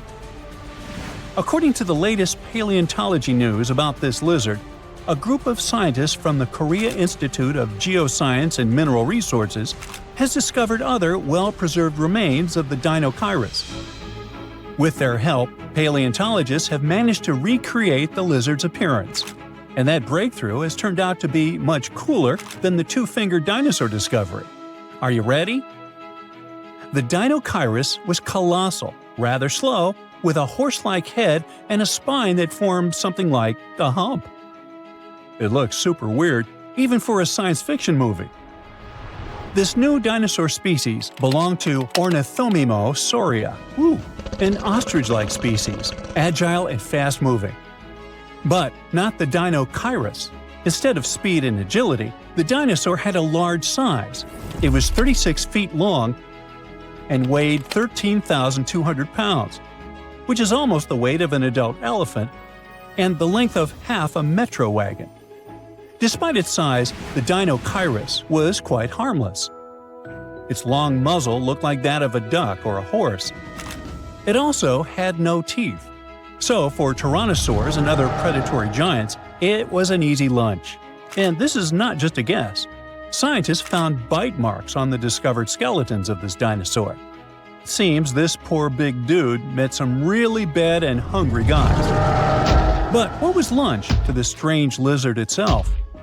It ate almost everything: soft plants, algae, small vertebrates, and fish. It sucked food from the bottom of lakes and rivers with its beak and tongue and swallowed stones to help grind the food. Those stones crushed the pieces of food and thus helped the stomach to digest stuff more easily. The dinosaur used its terrible hands to dig and pick up food from trees and the ground. But the strangest part of its body was its back and tail. The bones at the end of its tail were joined into a single structure called a pygostyle. This thing supports the feathers of modern birds. Now, it's possible that the Dinochirus waved its tail like a fan, and its back had thick bone spikes that stuck up from its spine. Considering that those bones were covered with skin, the whole strange skeleton structure looked like a sail. You know how dinosaurs evolved to have such a strange shape, and probably ask yourself, hey, what's the point? Well, scientists believe that the ligaments coming out of the spine help support the dinosaur's heavy belly and legs. To better understand how that could work, imagine cable-stayed bridges. Long vertical beams have many cables that hold the roadway. Similar, the Dinochirus spikes and ligaments help to hold the dinosaur's weight. Now, back at our dino party, it would be a shy, tall dude who accidentally drops a drinking glass and makes you feel awkward. It's lonely. It dreams of finding friends. And it will surely find them. A Diplodocus would make a great buddy. A herbivorous dinosaur with 2 fingers that looks like a predator and a horse-like giant with 2 long arms show us how diverse dinosaur evolution can be. T-Rex, Velociraptor, Diplodocus, and others are the superstars of the ancient world. It would be cool if paleontologists could discover new dinosaur species that would remove the old guard from their pedestal of fame. Would you like to see a movie starring the Dinochirus and the Duonicus? Hey, I would. This place has no time zone, no landmass, and the sun rises and sets here just once a year. For over 400 years, since the era of King Henry VIII, thousands of explorers from all over the world were trying to reach this elusive spot, the North Pole. Some were hoping to find a northwest or northeast passage to China and the Indies, and others just wanted to see what it was like. In 1773, the British Royal Navy organized the first scientific expedition to the North Pole. Constantine Phipps volunteered to lead the mission. It was difficult for the 2 ships to move through thick ice, and they had to be towed using smaller boats. At some point, Phipps was ready to leave the ships as they saw a completely frozen sea. But in the end, they broke free from the ice and escaped into the open sea to return home without reaching the goal. In 1882, American explorer James Booth Lockwood managed to get closer to the goal than anyone else. By that time, at least 750 people in 42 expeditions had lost their lives trying to make it to the pole.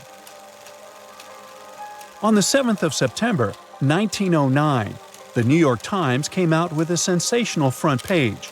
Perry discovers the North Pole after 8 trials in 23 years. Robert E. Peary, an American explorer, claimed to have reached the North Pole in April of the same year. But communication back then was slower than now, so the message had only reached New York by September. A week before the famous headline, the New York Herald had published its own front-page sensation. The North Pole is discovered by Dr. Frederick A. Cook. Cook, another American explorer, had vanished into the Arctic for over a year and had everyone convinced he reached the pole in April 1908, a whole year before Peary. It was tricky to provide evidence any of them had actually reached the goal back then. Their goal was constantly moving on sea ice, unlike the South Pole on steady land, so they couldn't just leave a flag or some other proof there. A travel diary full of details of the journey, including daily distances, the position of the stars, and the like, would probably do as evidence. But neither Cook nor Peary were able to provide any of this backup information. So each of them started a campaign to prove they were honest and trustworthy. Peary was mentioned as the North Pole discoverer until 1988. That's when the National Geographic Society revisited the evidence and found that his records really didn't prove his claim. Cook's claim was neither proven nor disproven.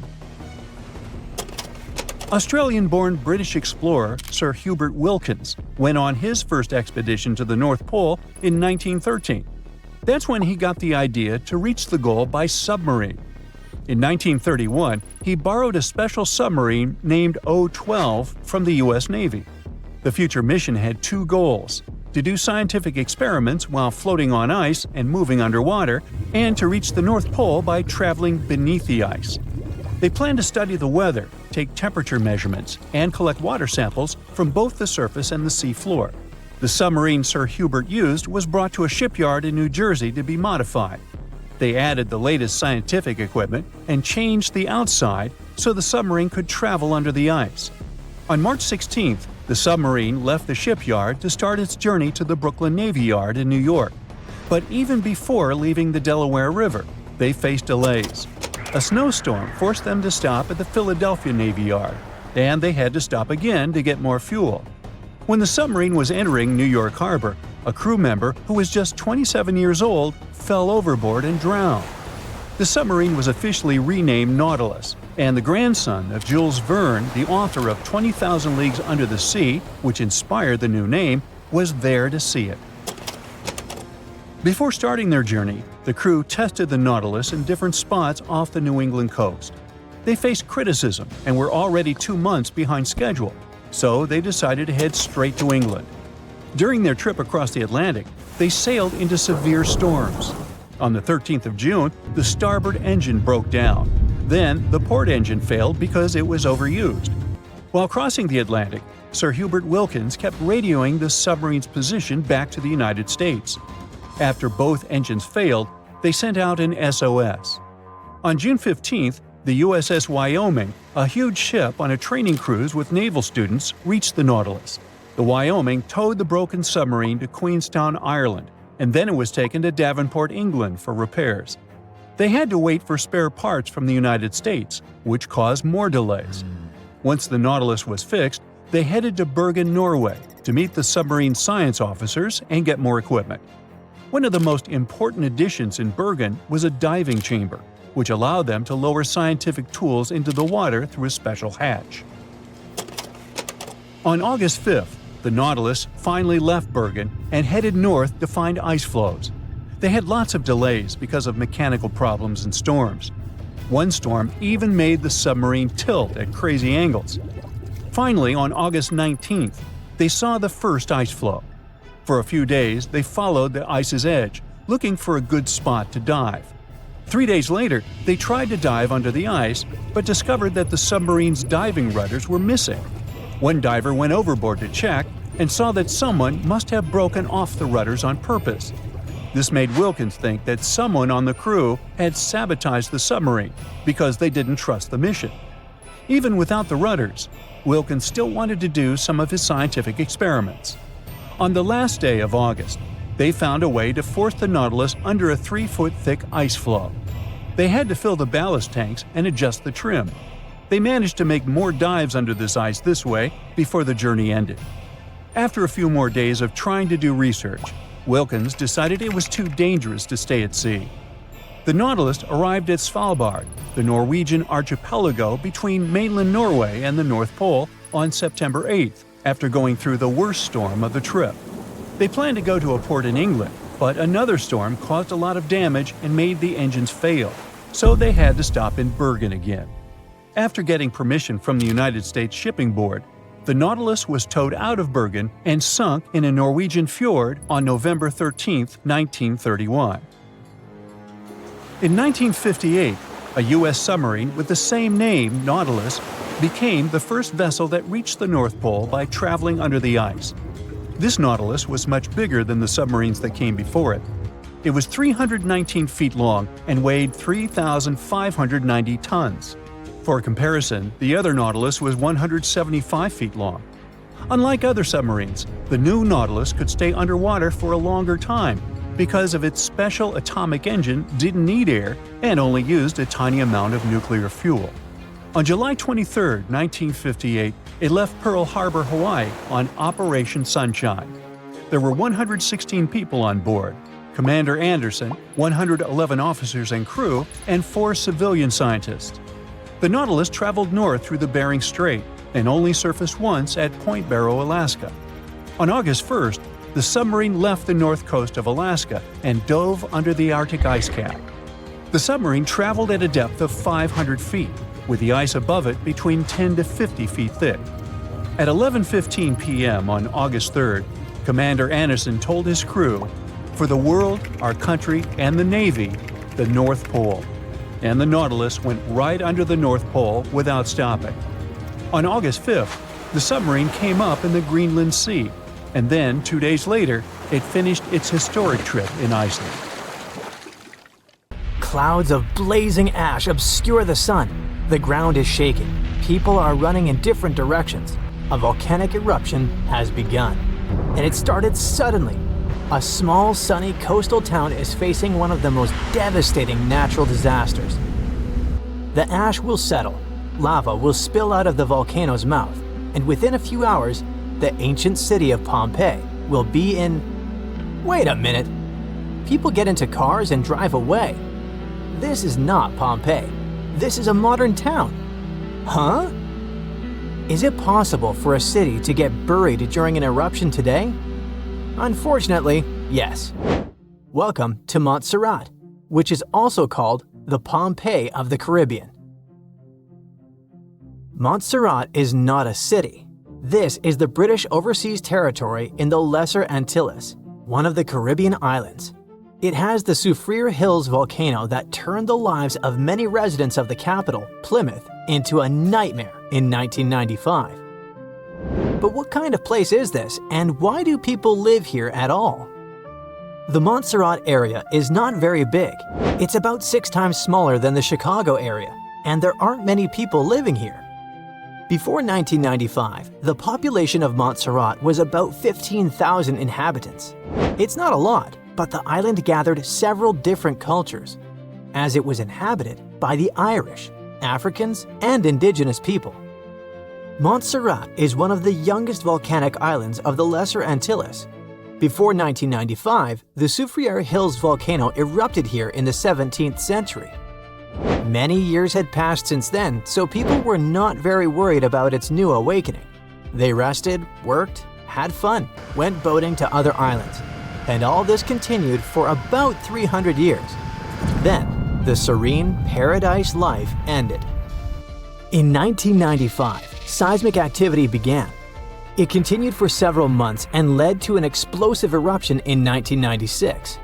Fortunately, no one got hurt, but the real disaster hit in June 1997. Something bad started happening at the top of the Soufriere Hills.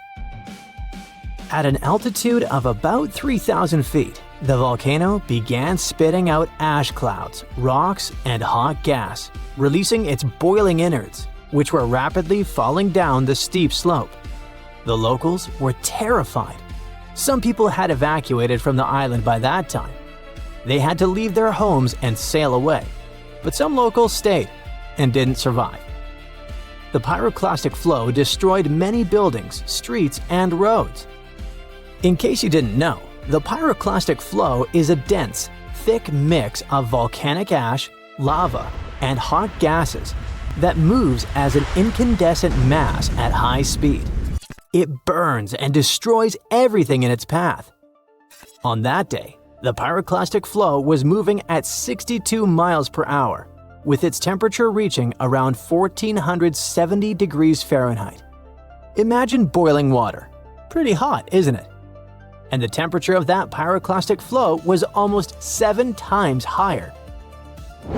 One part of the inhabitants of the island moved to its northern part, and the other migrated to the neighboring islands. Since then, Plymouth has become a ghost town.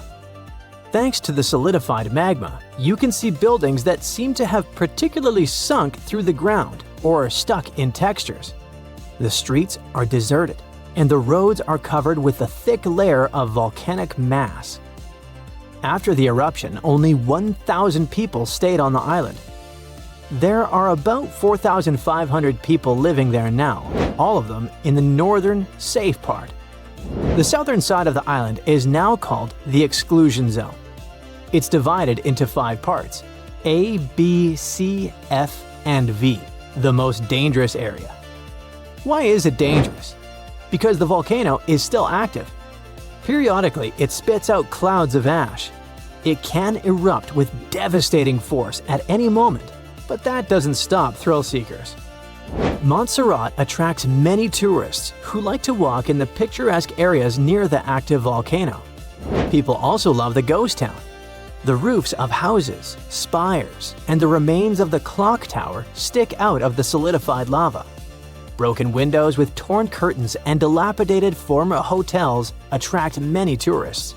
You can enjoy the beautiful tropical northern part of the island and see the apocalyptic picture in its southern part. Locals actively promote tourism and advertise their home as the Pompeii of the Caribbean. Would you like to visit this place?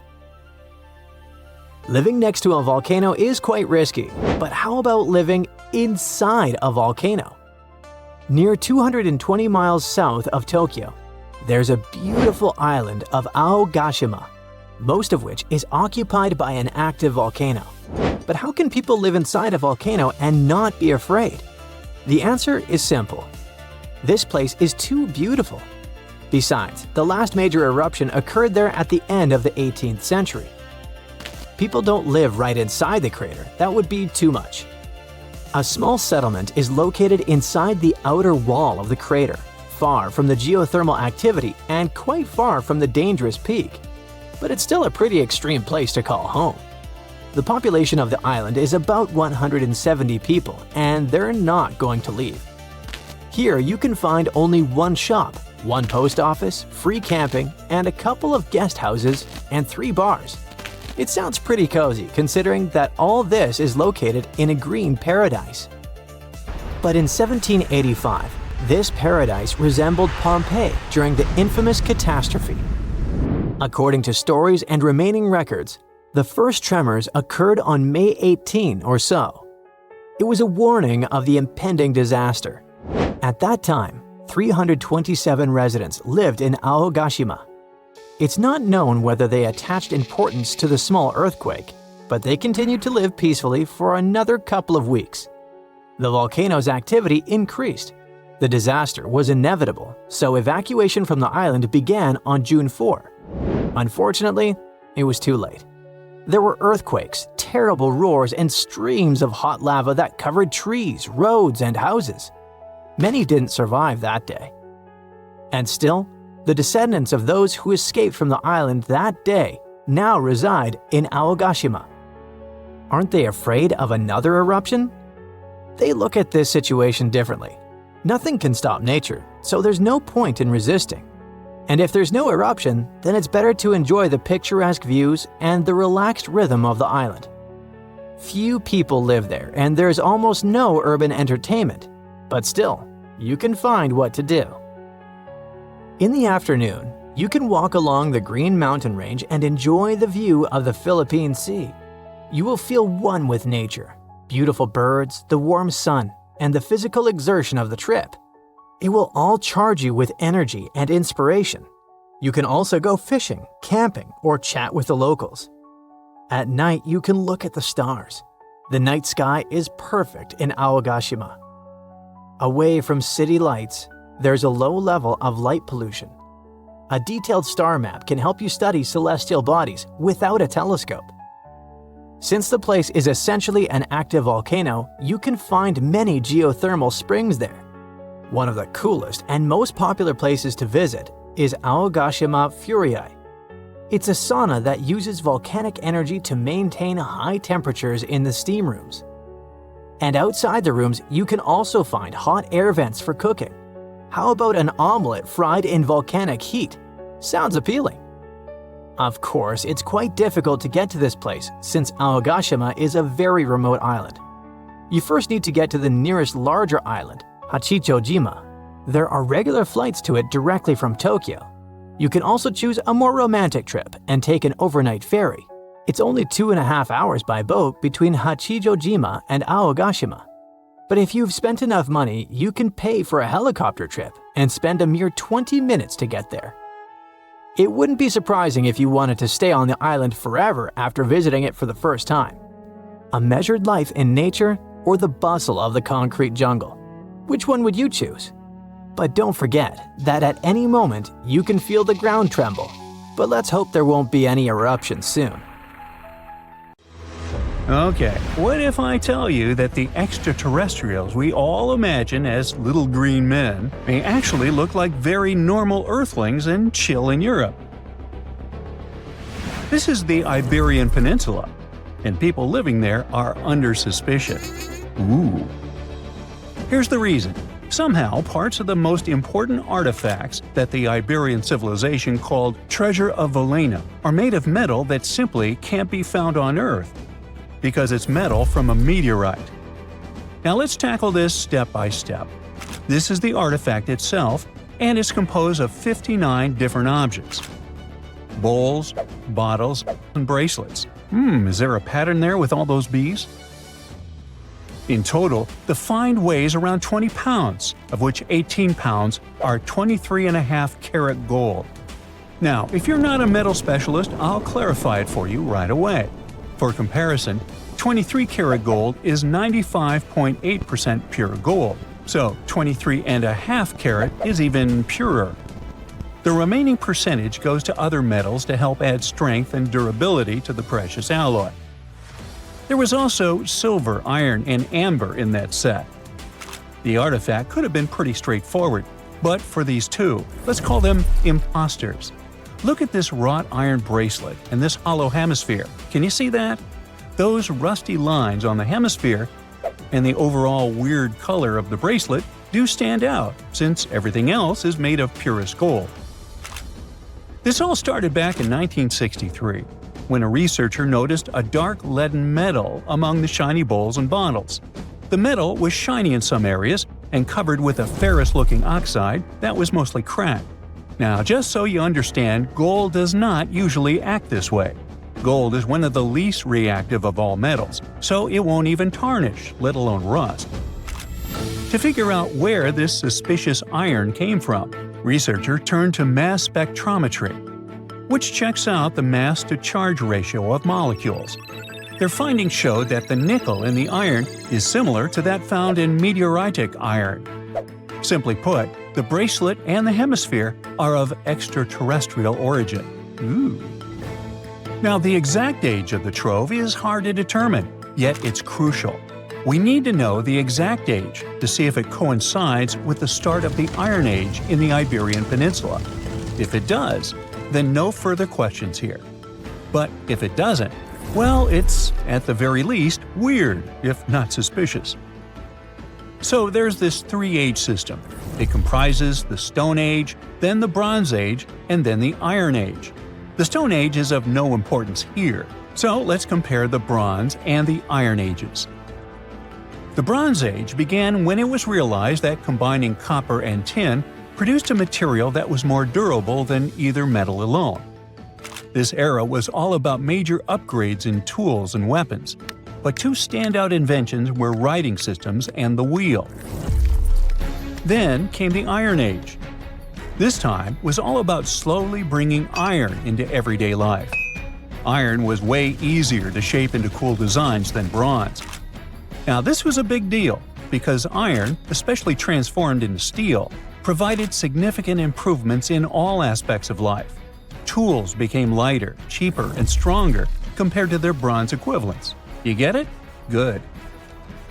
So researchers have long debated whether the treasure dates back to the post-Argaric era or the latter part of the Bronze Age. The most recent study claims that those artifacts were created in 1400 to 1200 BCE, and something really doesn't add up. First off, the Iron Age began around 500 years after these artifacts were crafted. Plus, ancient craftsmen couldn't know back then how to work with metals that landed on Earth approximately 1 million years ago. And while the dates are really hard to explain, there is a logical explanation for the craftsmanship. The theory here is that those metal workers simply had access to the fallen meteorite, and thus, they could study it well and discover its properties before using it for decorative purposes. They could have figured it out through trial and error, and once they knew exactly how to work with this extraterrestrial metal, they proceeded to adorn the artifacts with it. Plus, there were the Phoenicians, who contributed to their craftsmanship. Now, it's true that the Iberian people have been processing metal and making pottery long before the Phoenicians settled on the peninsula. But the arrival of new metalworking techniques and the introduction of the potter's wheel enabled them to produce better quality goods much faster than before. So, we figured out the extraterrestrial origins of the Iberian artifacts. But guess what? This area is still under suspicion. The reason for that is the language they spoke. You see, for most modern languages people use today, there will always be some proto-language.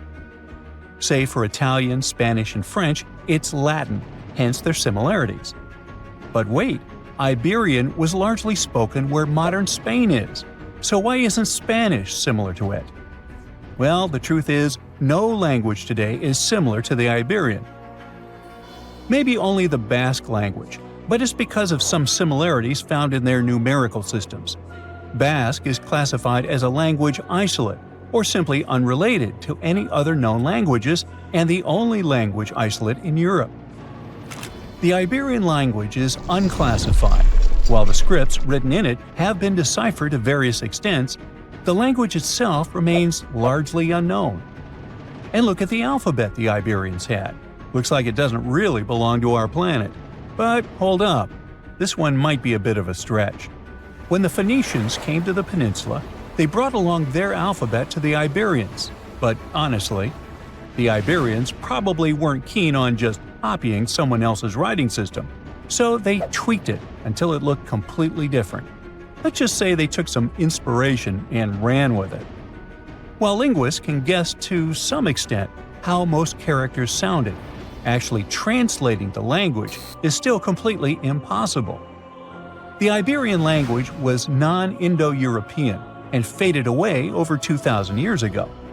And there aren't any similar languages left to help us out. Super frustrating, right? Yeah. We got over 2,000 Iberian inscriptions from tombs, coins, potteries, lead plates, and even cave wall carvings. But aside from a handful of words, we're totally in the dark about what they mean. Now, if we could understand their language, we might have learned that they were great thinkers and all, but we can only contemplate the works of art they left. Iberian culture has a lot of amazing stuff made by talented artisans. We're talking about not just metalwork and ceramics, but also detailed sculptures, textiles, jewelry, and other personal bling. But here's the catch. Making all those luxury items depended a lot on a big farming class. At the heart of Iberian society, most folks were involved in farming and taking care of livestock. Depending on where you were, the types of farming varied. For example, up in the north, they were all about growing grains, while down in Valencia, they focused on producing olive oil and other agricultural aspects. In the west, raising animals was the name of the game. Still, we don't have much information about the day-to-day lives of the many people doing this essential work. Yet, on the flip side, we know a lot about the upper class of Iberian society, who control these agricultural resources and hire the artisans. By the 7th century BCE, we start to see a group of Iberian princes who were living the good life, trading with the Phoenicians and enjoying fancy luxury items. You can spot this elite class in their burial practices. Cremation was the go-to method for funerals among the Iberians, and wealthy individuals were often found in cemeteries with all sorts of lavish goods and funerary sculptures that give us a peek into the fashion and hairstyles of the rich. Interestingly, starting in the 6th century BCE, there was a noticeable drop in the number of recognizable burials, which suggests that these elaborate funeral customs became more exclusive to a small elite. Meanwhile, the fate of the majority, farmers, artisans, soldiers, and laborers, who made up a big chunk of the population, remains a bit of a mystery. It used to be a pretty advanced civilization, but it vanished without a trace. Researchers think it could have been due to some massive earthquake, but so far, we don't know for sure. Stonehenge is famous, but it isn't the oldest UK monument of its kind in England. That title belongs to Flagstones, a site that predates Stonehenge by about 200 years. In fact, it's possible that whoever built Stonehenge might have been copycats, or perhaps, as some prefer, inspired by flagstones. Let's start unraveling the mystery of flagstones by looking at its exact age. To crack this ancient puzzle, scientists turned to a powerful technique: radiocarbon dating prehistoric monuments. This method works on organic materials like wood, bone, or charcoal that are up to about 60,000 years old. Each of these materials contains something called carbon-14. When an organism passes away, its carbon-14 starts to break down at a predictable rate. By measuring how much is left, scientists can estimate the age of these ancient objects. The method is really impressive, so it doesn't come as a surprise that the inventor of this method was awarded the Nobel Prize. Radiocarbon dating has revealed that people built flagstones around 3200 BCE, making it older than even the earliest parts of Stonehenge. But the mystery of flagstones is just beginning to unfold. Flagstones is located in Dorset, in southwest England, about 37 miles away from Stonehenge. It was discovered in the 1980s when workers were building a new road. Archaeologists dug up a huge circular ditch about 330 feet wide, made with overlapping pits. Inside the pits, they found the remains of at least 7 people, a cremated adult, 3 young individuals, and 3 other adults whose bodies were partly cremated. This shows that people could have used the site as an ancient cremation burial site. Flagstones is basically a big, ancient circle that popped up right where early farming communities were spending their time. If you went there today, you wouldn't see any obvious walls or banks, but if you look inside the pits that make up the circle, you'll find chalk rubble from both sides. That's a clue that when people dug these pits, they used the dirt and chalk they took out to build up banks both inside and outside the circle. This special spot sits right in the middle of a whole bunch of other really old monuments and sites, which were built over thousands of years during the Neolithic and Bronze Ages. Experts have figured out the ages of some of these nearby places really well.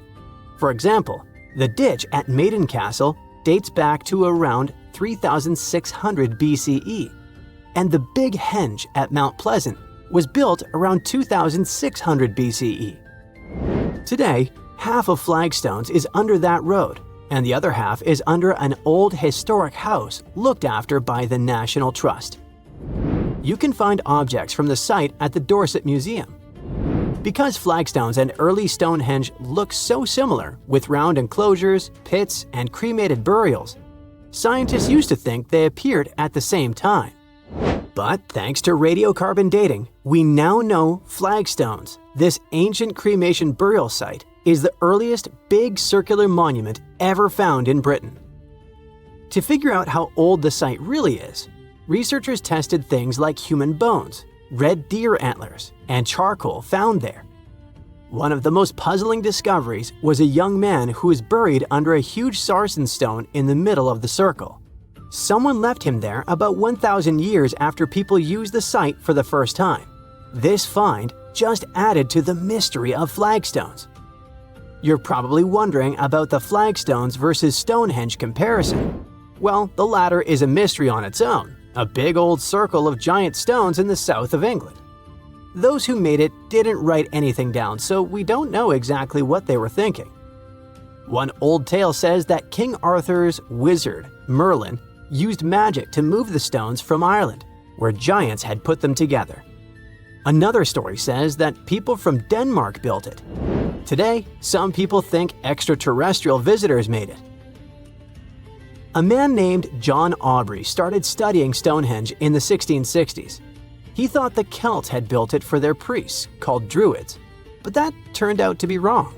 Radiocarbon dating of this prehistoric monument shows that its constructors built it in phases over several centuries. The construction started around 3100 BCE and continued till around 1600 BCE.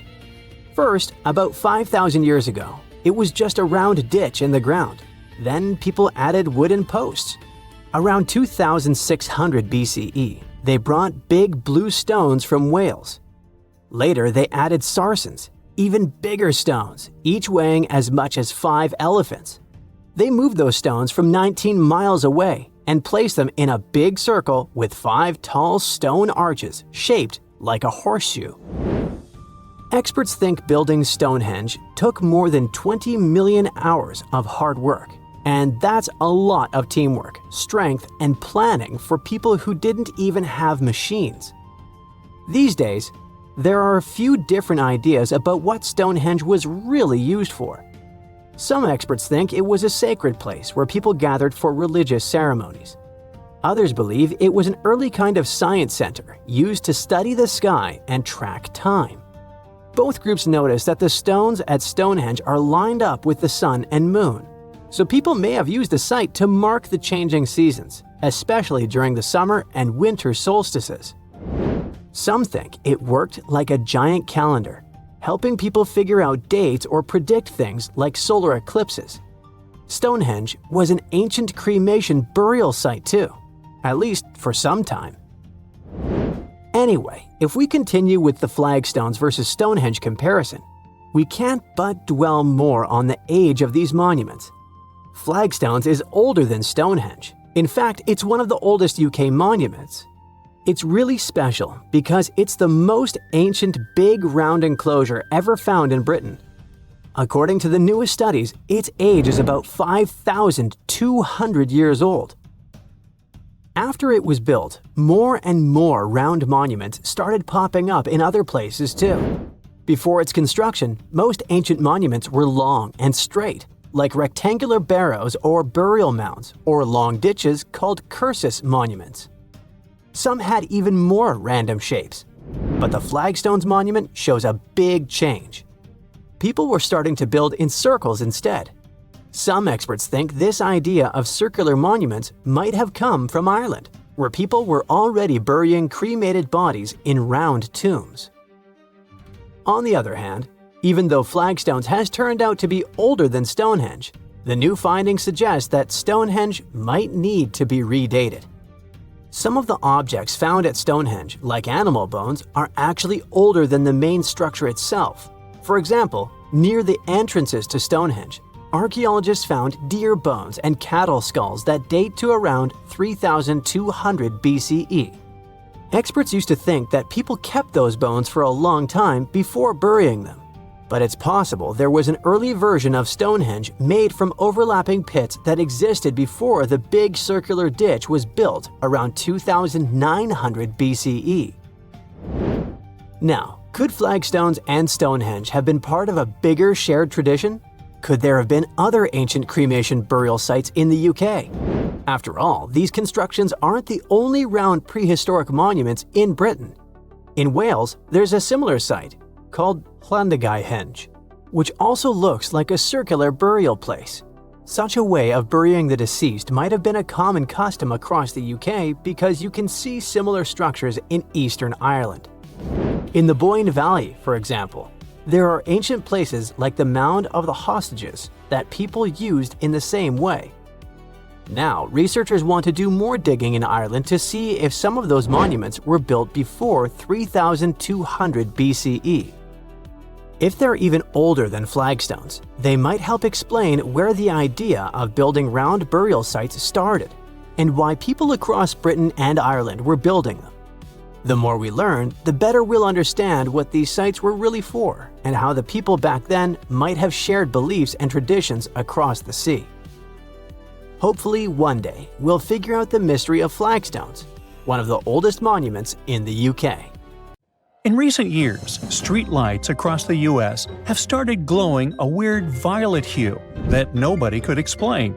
And before you think we've slipped into a parallel reality, there's a much simpler explanation. It's a technical problem, and a rather eerie one. It all started in 2021. Back then, at least 300 streetlights that had been installed in Milwaukee began glowing with a purple hue.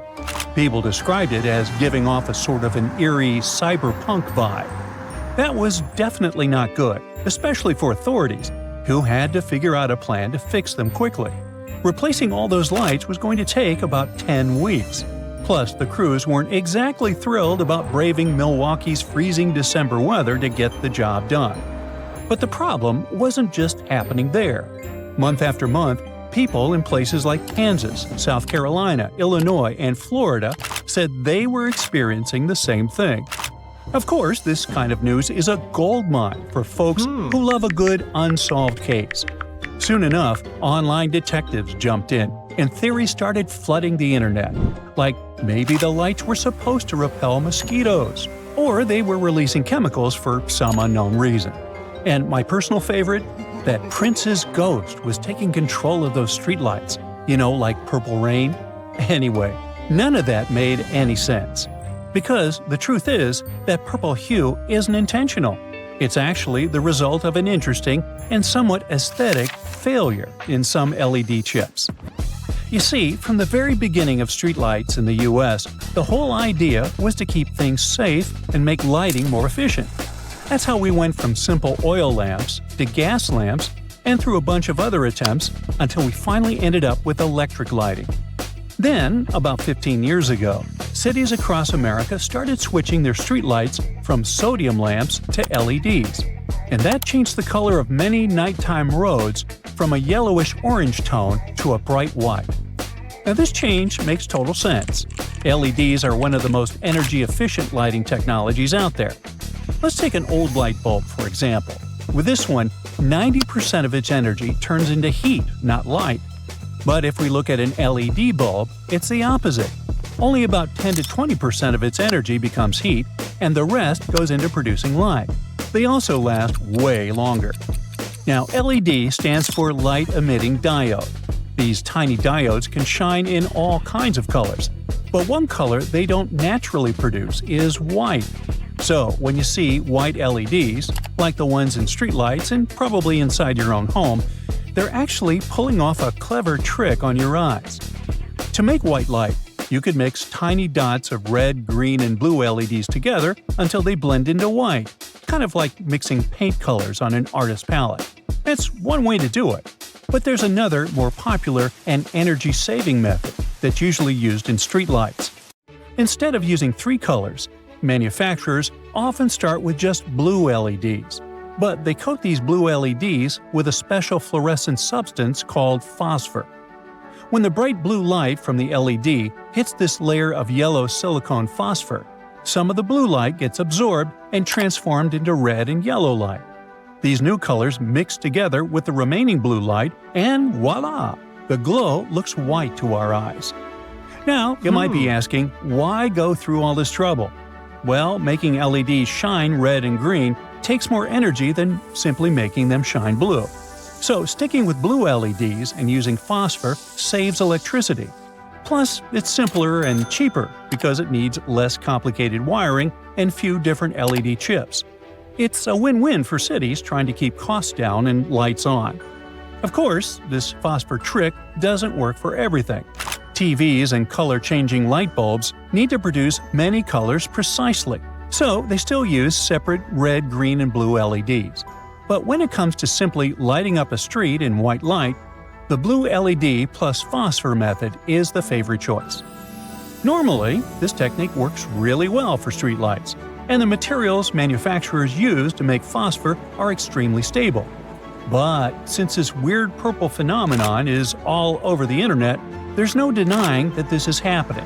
So, specialists had to start looking for a cause. It turns out the phosphor coating had probably worn off or hadn't been applied correctly in the first place.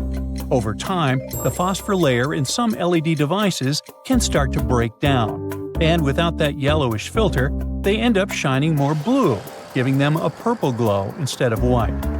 And the reason the problem only showed up after 2021 is because a specific batch of new streetlights that got installed all over the country. Thankfully, it seems like lighting manufacturers have figured out the issue. As a result, you're unlikely to see this problem come back in the next few years. And there you have it. No conspiracies, no Prince's ghost. Too bad. Just a little bit of color-mixing wizardry gone wrong. And little by little, the signature purple glow started disappearing as lamps slowly failed or got replaced. Now that's too bad for fans of the purple lights. Yeah, there have been plenty of reports from people who thought they looked nice.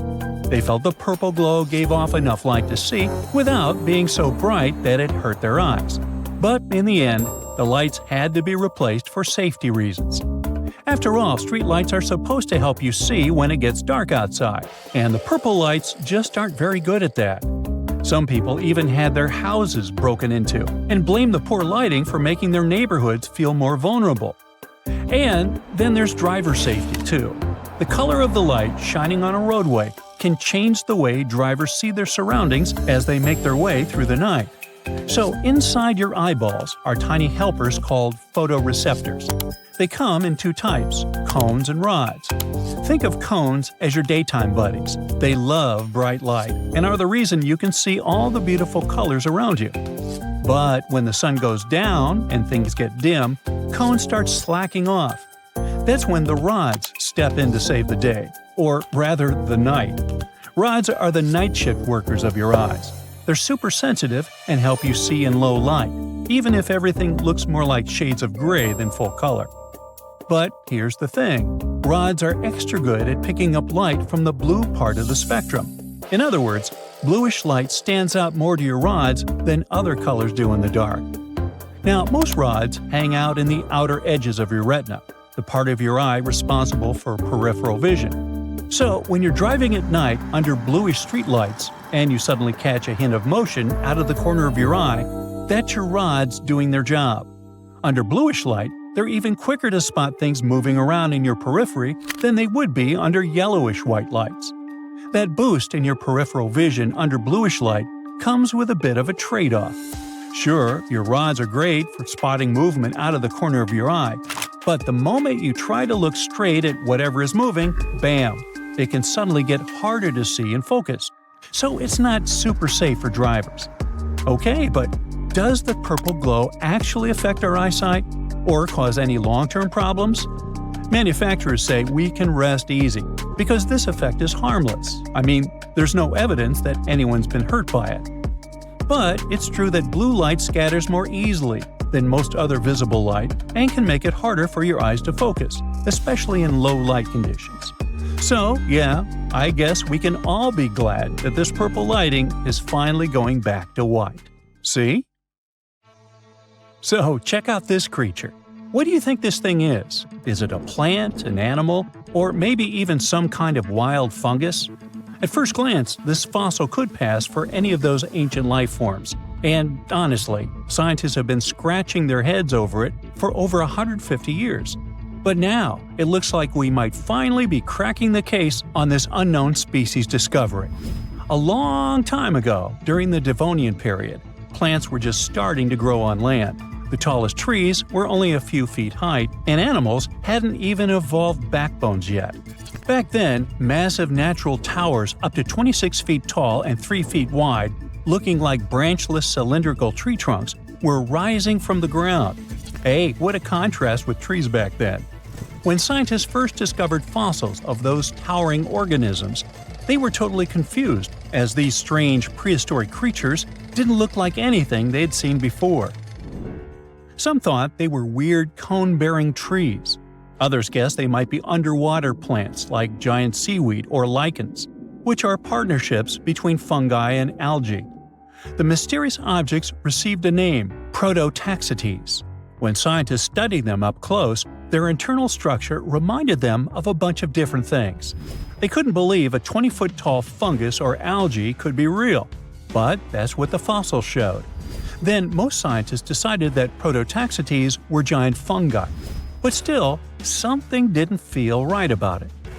In 2007, they decided to finally get the Prototaxites mystery explained and ran a chemical test on the fossils.